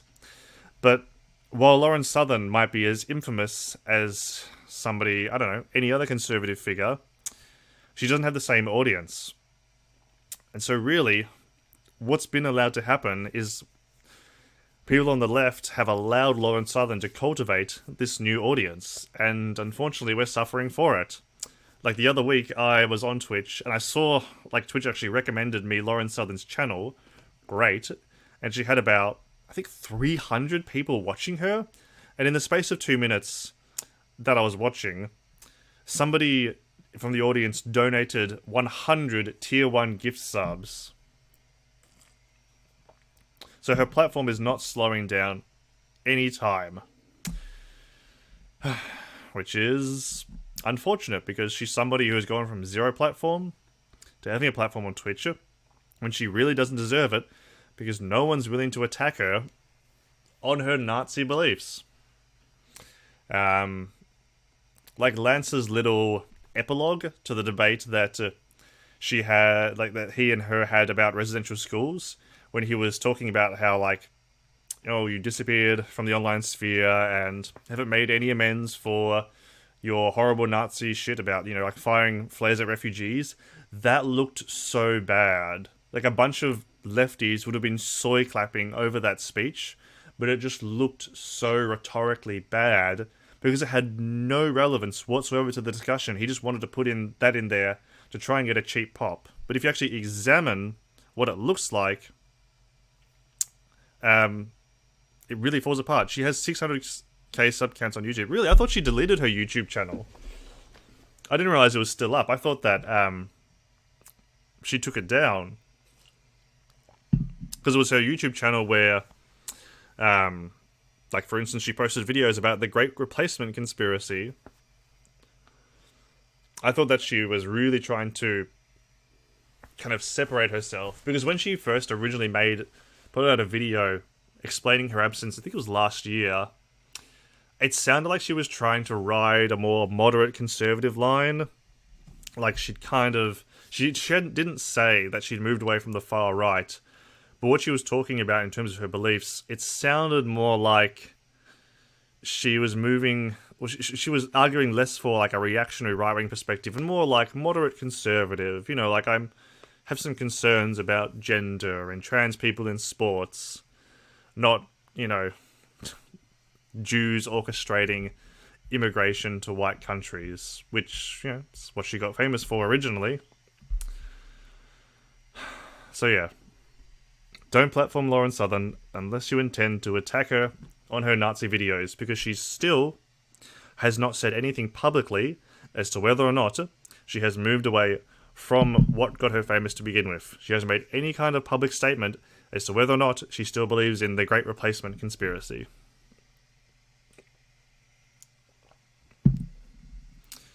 And hey, while we're on the subject of Lauren Southern, we might as well watch a debate. Unfortunately, not about her Nazi conspiracy shit. Anyway, like I said, Lauren Southern is an example of why is an argument against my perspective as to why debate is good. If we're talking about people who have a sizable platform online, then sure, debate them. But Lauren Southern is someone who should not have been platformed. And it is from, we're on a bit of a Jangles kick today, Jangles Science Ladder, an impromptu debate with Lauren Southern about trans sports. Now again, don't debate Lauren if you're not going to talk to her about her Nazi shit which got her famous in the first place. That said, Jangles has done a ton of research about trans sports, so I'm sure that Lauren is not going to come off looking well in this debate, so at least there's that. Only 15 minutes, let's see how they do. Alright, the next person we have coming on is Jangles, who wants to talk about trans in sports or trans kids. I don't know which one he's going to go off on. Okay. So here's Jangles. Jangles? Hello. Jangles. Hello, hello. Hello. Oh, there he is. What's up? Oh, you're on. I'm on. So go ahead. Your topic. Go ahead. Okay, dealer's choice. Lauren, do you want? I'd like to ask you about, like, why do you think that trans people don't belong in sport, and or what's your problem with, like, puberty blockers and other affirmative health care for trans kids? So, dealer's choice. Oh man. Both very fun topics. I hate her so fucking much. The fact that our government allowed her to immigrate to this country. Ooh. We can get to both if we're quick. Okay, we'll do sports. I'll just pick that. Cool. All right. Well, I don't think they should be in sports because there are significant biological differences between the sexes. Even post getting hormone Daddy Longnuts, she is not hot. Physical attraction is not the be-all, end-all of what makes up whether or not somebody is hot. Lauren Southern is a utterly miserable person, and like a person filled with contempt for her fellow human beings. Like the things that she argued. No, she is not hot, guys. Come on. If you've watched her debate that she had with Lance, like, she was laughing about genocide. This is someone utterly devoid of any morality. This is someone who is utterly devoid of empathy. There's nothing but a black hole inside of her. This is somebody who, regardless of whether or not you think that she's conventionally physically attractive, this is a person who is just, like, filled with utter disdain for anybody that she perceives to be weaker than her. She, by no metric, is hot. I'm repulsed even just looking at her. Treatment, many transgender male to female still they've already gone through the puberty process typically and gotten a larger. Free the nipple, she's a Nazi. Like this, she got famous for the Great Replacement Conspiracy, which puts forth that Jewish people are orchestrating mass immigration of brown and black people to white countries in order to breed out the white population. This woman is a sociopath. Come on. She's a Nazi. Larger heart, larger lung capacity. So even if they have gotten their levels down to the same rate in testosterone as a woman, they still have an advantage after having gone through puberty. This is very backed up by the data. You know what? Oh, what? Come on, Jangles. Dun-dun-dun-dun-dun. We'll be right back. She's good looking, can still have a shitty attitude and still want to... No, mate, come on! You have to look beyond just their physical appearance. If someone is a... Actually, you know what? Do I have it... I don't know if I have it saved. Do I have... Oh, it might be on my hard drive.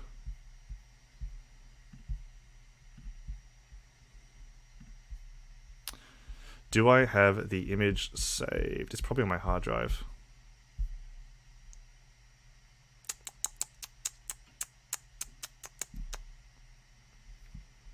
Okay, we will watch the debate, and I'll find it as it's going on. If she didn't talk the whole time, it would be a great time. Mate, even hit and quit. No, I couldn't do it. She's too repulsive of a human being. But maybe perhaps there is an... yeah, go ahead. Go ahead, sorry. I'll say I'm very familiar with the data. So what drives the primary sex differences between men and women in terms of like sports performance? What is the primary driver there? Testosterone levels. Not talking about trans people, just the general differences between the sexes. Yeah, definitely. Testosterone levels and the puberty process makes men quite different from women. Yeah, almost exclusively it comes down. Yeah, almost exclusively it comes down to testosterone. So I don't like this argument that because men and women are different, that means that trans people are automatically different. Like, that's a bad argument because trans people, presumably, like every single trans person who is up for competition in any sort of like regulated events, they've gone through hormone replacement therapy to some degree, right? Mm-hmm.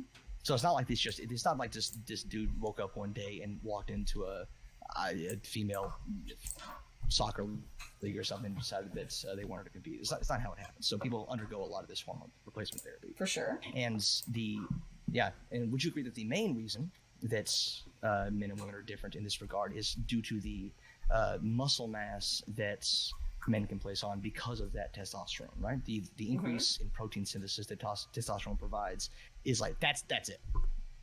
But there are other things there, but that's by far the main benefits. I think there are significant biological differences in women and men, even regarding just where their body mass is. Like body mass is the primary thing. But well, their body mass and where their core is. Like men and women actually have a different center core for where their balance is. Biomechanically, this doesn't really matter. It doesn't matter in sports performance all that much. Really? You don't think that matters in Absolutely. sports performance? I mean, we can check that out right where now. your core is. Well, one is going to be very different from person to person. It has more to do with like individual anthropometry, like how long your limbs are, and there are average differences there. But like where your core is, this isn't really meaningfully discussed in like biomechanics in terms of like an advantage in sports performance. This So study, what else? sorry, I'm just looking at a study, core stability and athletic performance in male and female lacrosse players. This is studying particularly lacrosse. I just want to make sure it's actually differentiating between where men and women's cores are. No, there's definitely, well, make sure when you do this that core strength is obviously going to be a factor. Well, no, this isn't about strength. But that has to do with like, well, the title said strength. This is core stability, actually. Core stability. Another one? Come on, mate. We're 4 minutes in. Anyway, while that ad's playing, listen, I couldn't even hate fuck Lauren Southern, alright? I would just not get hard. Anyway, this is how I view someone like Lauren Southern. This is, if you don't know, a page from Roald Dahl's The Twits. If a person has ugly thoughts, it begins to show on the face. And when that person has ugly thoughts, every day, every week, every year, the face gets uglier and uglier until it gets so ugly you can hardly bear to look at it.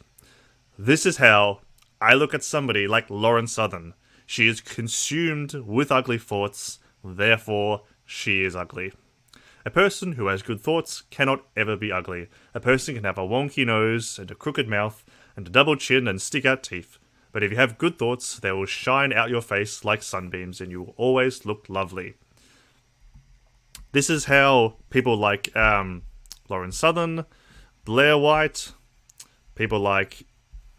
I mean, I don't think Caitlin Bennett's even like conventionally physically attractive, but some people find her attractive. This is how I look at some people like that. They're so filled with hate that it comes through and shines on the outside, and they just physically are repulsive. Stability has to do with like strength and muscle capacity, muscle endurance. For sure, okay. Well, okay, but my point is, regardless, is that there's an obvious difference. Oh, what's that, Lauren? You couldn't find any information to support your point? Men have bigger bone structures, higher bone density, larger lung capacity, bigger muscle mass, and high testosterone sensitivity. How do you account for all that if you allow men in female sport? Well, we're not allowing males in female sports. We're talking about trans women. Sex isn't so simple as male and female. It's not a binary, it's a bimodal distribution. So, with something like muscle mass is like, that's the easiest one. Like, that one gets completely disregarded after estrogen. Other factors, like for instance, bone density. If you've gone through a male puberty, then you, like most people who've gone through that male puberty, are going to have a denser bone structure. Now, this is really an argument for that we shouldn't have sports separated or segregated by gender, that weight class is more appropriate. For instance, everyone was talking about that trans MMA fighter that won that fight earlier this week, when boxing and MMA already has weight classes. Now, technically, this trans woman would have fought somebody who is probably stronger than her, because boxing goes by weight classes, not muscle mass. This trans woman probably had less muscle mass than her opponent. However, they don't measure muscle mass, they just step on a scale.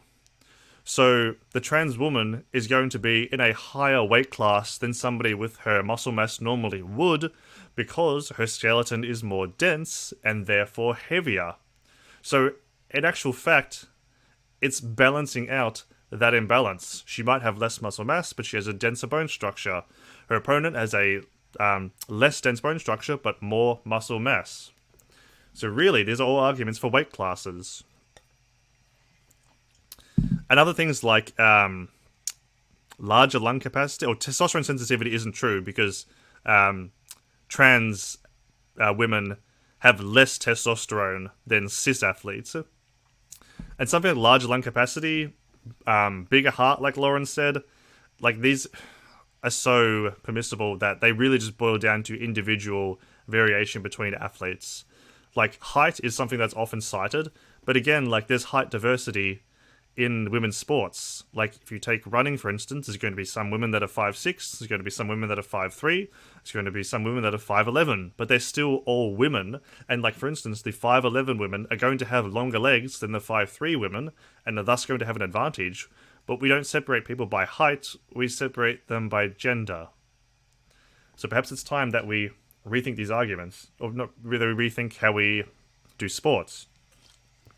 And if anything, these are just further arguments for why we should make puberty blockers accessible for trans kids, so that they don't go through a puberty they don't want to, and so if they do grow up to be a professional athlete, then they've gone through the puberty that matches their gender, so we don't even have this discussion. Because if you don't go through male puberty or female puberty and go through the puberty that matches your gender, then you're physically identical to a cisgendered person.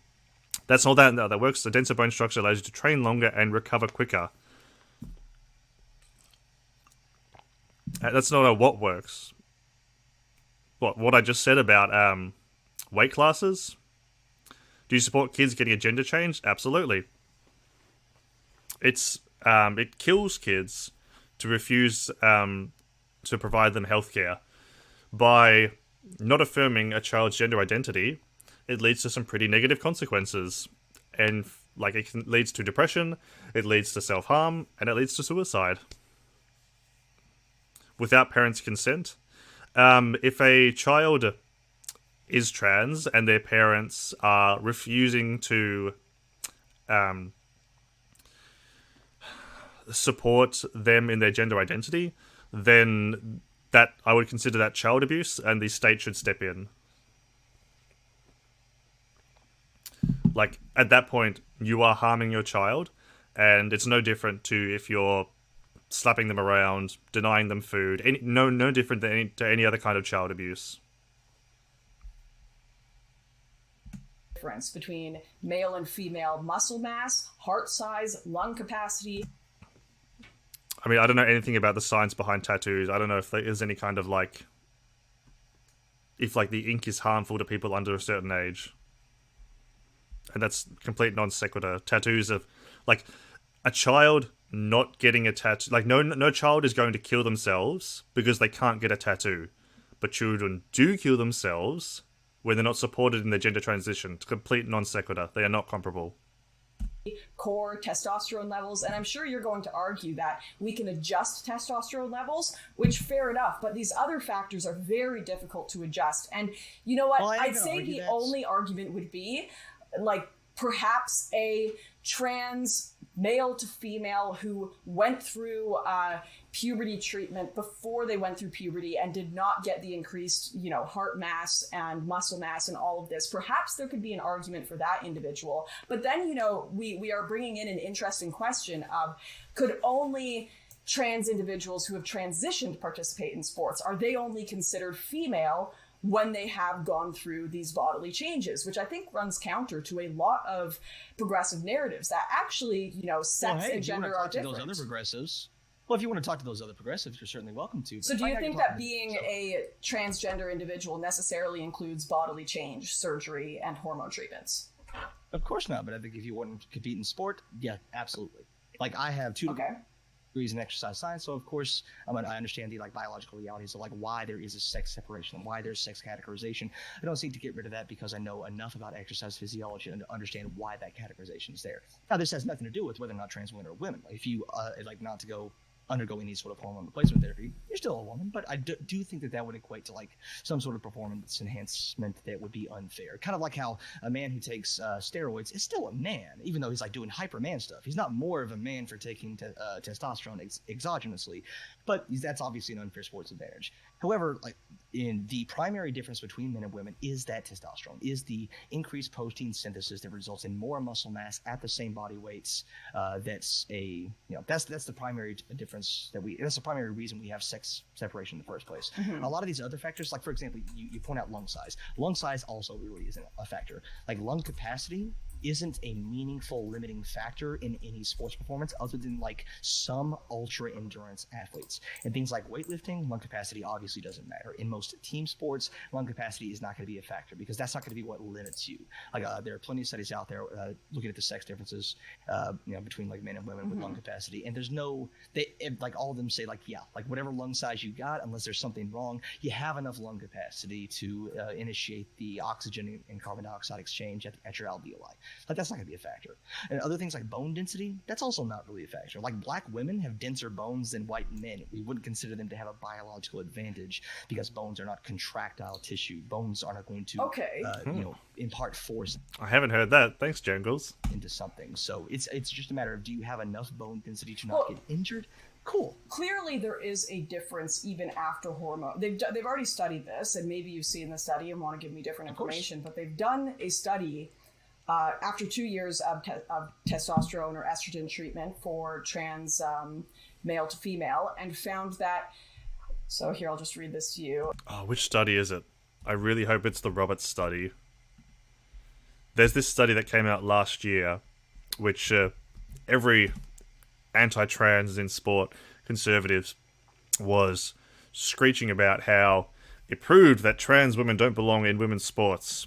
But if you actually look at the study, it just supports my argument that sport should be divided up via weight classes, not gender. Come on, Lauren, please let it be that one. And found that. So here, I'll just read this to you. They had records on the subjects when they started testosterone or estrogen, the type of hormone used, and the number of days from treatment began to when their hormone levels reached the normal adult range for a cisgender person. I'm familiar. For the first 2 years after starting hormones, when trans women in their review were able to do 10% more push-ups and 6% more sit-ups than their cisgender female counterparts. After 2 years... Is this the one published in the, what was it, Brazilian or British Journal of Medicine? The one on the Army pilot? Yeah, so this is... That's the one! It doesn't support your argument, Lauren, I'm sorry. Yeah, Air Force. So they said this their running times declined, but trans women were still 12% faster on the 1.5-mile run than their cisgender peers. Hold on, you made a mistake there. You made a mistake there. Like, they were doing the equivalent amount of push-ups. They were doing the same amount of push-ups. Statistically, they were doing the same amount of push-ups as their cis counterparts. Which says to me, like, this is a body weight comparison. This is a very good strength comparison because it's like, if they're larger, they're going to have to be able to, the trans people in these studies are often larger, they're often taller, and so you need an apples-to-apples comparison. So you need to do something that is relative to body size. Because a 5'9" cis woman would not be considered like enormously large, but the average differences are going to account for like a larger person, regardless of whether they're cis or trans, is going to have more muscle in their frame. That's just a matter of like how like skeletons work. Now there is something to be said, like the running times were significantly like higher than their cis counterparts, and they speculate that might be due to the height advantage. And this actually could be something worth talking about. But the main reason we have sex differences in the first place is because of that increase in protein synthesis leading to higher muscle mass per pound, like pound for pound. Okay, so here's a question for you then. So besides... Bam! Oh! See? Good combination of rhetoric and information. Oh. And she's moving off the point. All of this stuff. Sure, let's say that we can realistically balance out bodily hormones, bone mass, whatever it is, through using science. People can get tons of injections. Why have women and men's sports at all? Why not put them together and have people just adjust their hormones to be more similar if they want to play sports? For the reasons I explicitly told you. All right, so we're not going to expect people to like get exogenous a hormonal treatment in order to compete. Okay. So what if I, as a woman who identifies as a woman, wants to play in male sports? Should I be allowed to do that, or do I have to transition to do that? I think that there's an interesting conversation to be had about like an open versus a closed category. And I think that's how most sports work anyway. If you're a woman and you want to compete with the men, I think that's fine. They have an open category. Do you think that if we did this and 50 years from now, we began seeing more, I mean, we've already begun it. Do you think 50 years from now, we will see more successful athletes that were male to female trans athletes or female to male trans athletes in men's categories? Probably male to female, but I don't see how that's that's a bad thing. Wouldn't you say that's a bit of an indicator of the biological differences we were just discussing and how it's, and that's why we have differences. That's why we have the reason we have sex categories. But a lot of those are not due to the things that you're talking about. Like again, like height. Like, it sucks. We don't have height divisions in any sport. Like you can't use that Well, as you like, have the weight divisions in some sports. We have weight divisions. We have weight divisions, yes, because weight matters more. Because if you are like the reason you wouldn't put a man and a woman, like a cis man and cis woman, against each other in sort of like a weight category is because pound for pound, the man is always going to be stronger. Like, well, on average, they're going to be stronger because they can carry far less fat on their frame. So at that weight, they can carry far more muscle. So that's why that's more important. But things like height, yeah, height can be an advantage in some sport. It could be a disadvantage in others.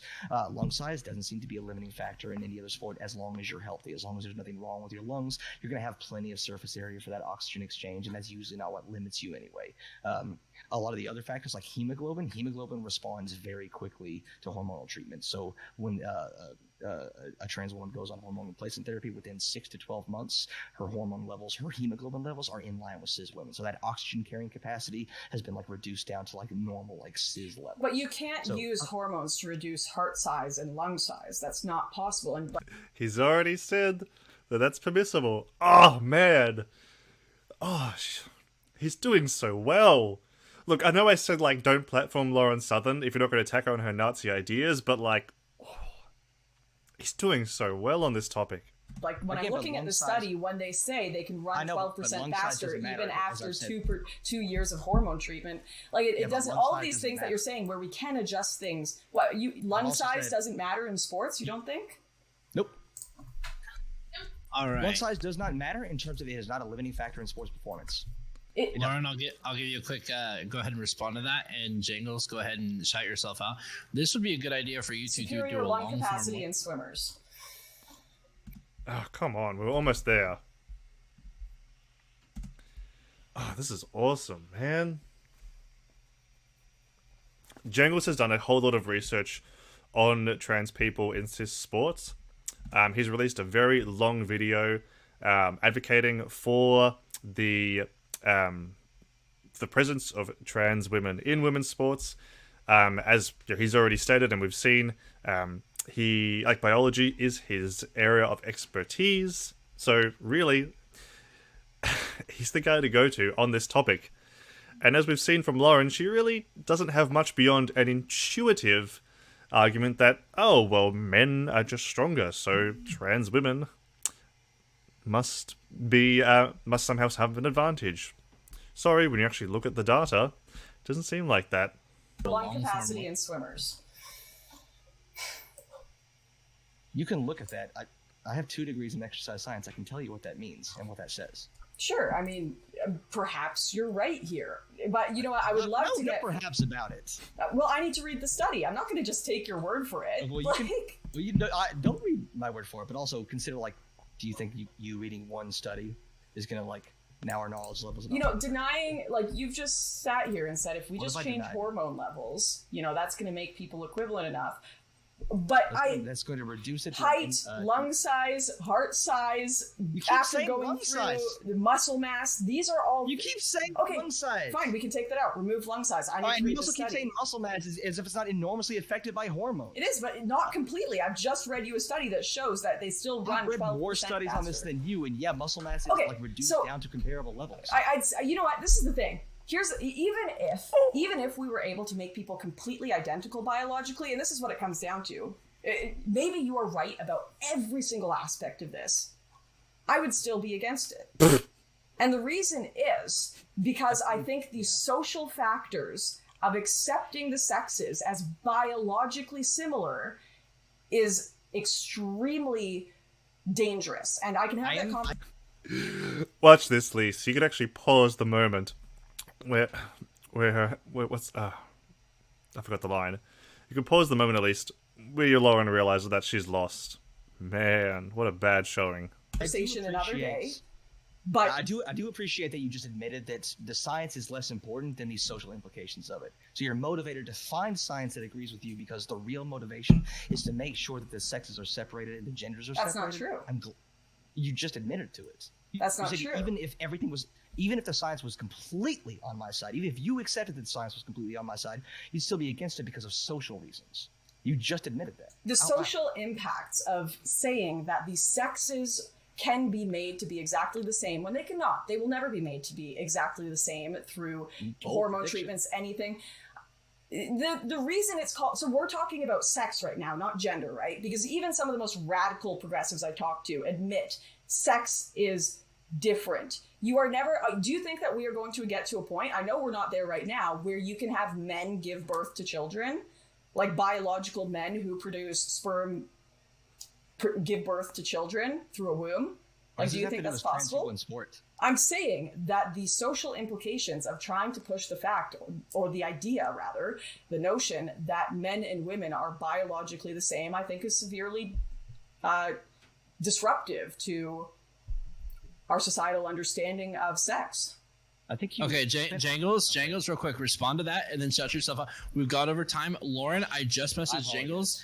Jangles agreed to do this if you want to do a 1v1 long form and go all out on this, because I think this is something both. Yeah, because I want to read those studies. Yeah. I've got them open here. So I'll go ahead and set that up with Jangles, but go ahead, Jangles, respond to that and go ahead and shout yourself out. Actually, I'll leave it as a little cliffhanger. So, hi everyone. All right, we can chat again. We can have a chat again. It'll be fun. My name is Justin. I have a YouTube channel called Jangle Science Lab. One of the videos on there is making use of my useless master's degree in biomechanics with a huge 75 source long video going into the science behind trans people in sport. If you would like to go check that out. I will. I'm looking forward to it. Hi, everyone. All right, later, Jangles. Wow. This is why people on the right shouldn't do debates.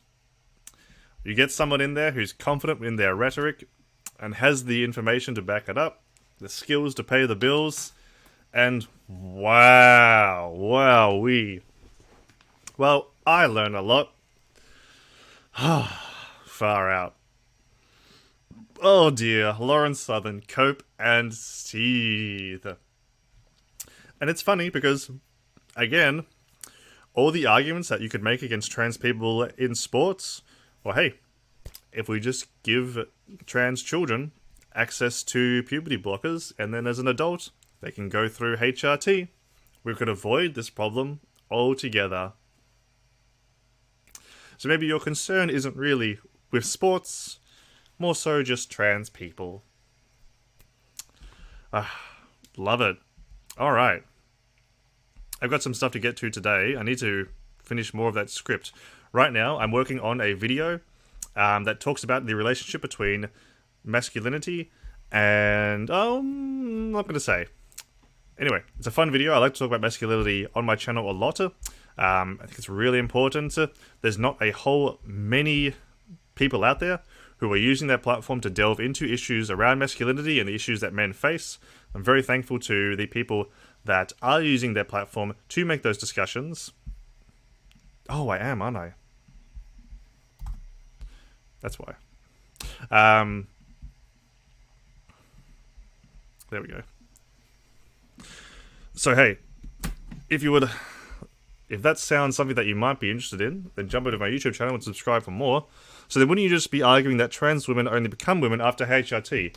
No, that's not how you define a trans woman. However, as Jangles was pointing out, there is certain requirements for people to compete in sports.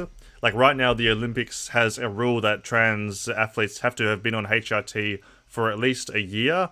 That from that study that Lauren was misciting, it seems like it'd be more appropriate for trans women to be on HRT for 2 years instead of 1. That seems like that might actually be better at balancing out the equation.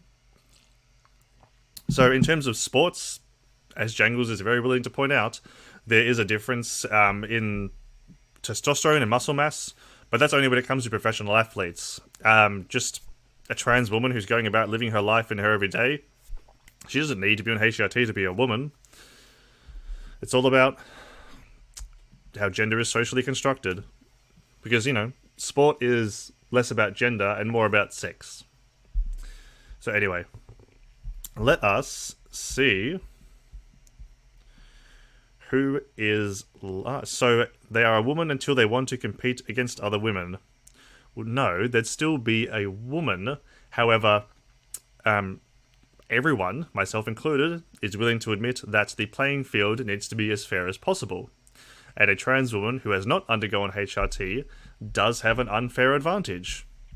Even if they're not somebody who is physically inclined, although presuming they would be if they're competing in sports, they still have a advantage where they still have the same levels of testosterone, the same levels of hemoglobin, like Jengles was talking about.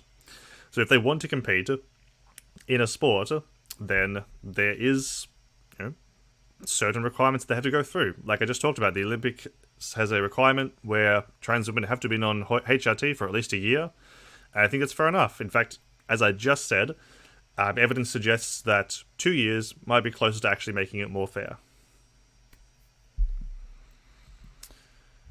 So, unless anyone has any other hot topics to throw out, we are going to find someone to raid. Let's see, who is live right now?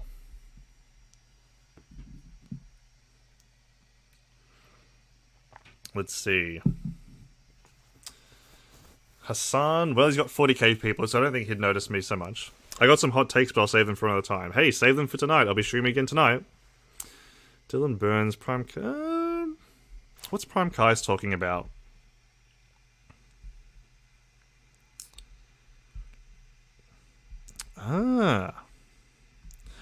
Prime Kai's is doing a leftist round table. Oh, and I think Stardust is doing a debate on systemic racism. Ah, Konya's just gone live. Okay, we're gonna raid Konya, okay? Nicki Minaj's cousin's friend's swollen balls memorial stream. Listen, if you don't know Konya, Konya is Vosh's housemate. Konya is pretty cool. Konya likes to talk about all sorts of things. We covered Konya's video the other day where they were talking about Pepe the Frog and why Pepe is a good thing for people to have on Twitch. Like now that I'm affiliate, I can get some stream emotes, and guess what? Pepe's going to make up some of them. Why can't I raid Konya? They're live now. Okay, we can't raid Konya, but what's Dylan Burns talking about? Sovereign citizens humiliating themselves. Okay, that is fair enough. Let's go, Dylan Burns. Let's go! Get in the raid and make sure you tell them where you came from. Hey, my name is Louis Vuitton. Thank you all so much for watching. If you liked the stream, then follow for more. And hey, make sure you join your union, alright? Love you all. See you soon. Raid now. Go! Go! Go! Thanks, y'all.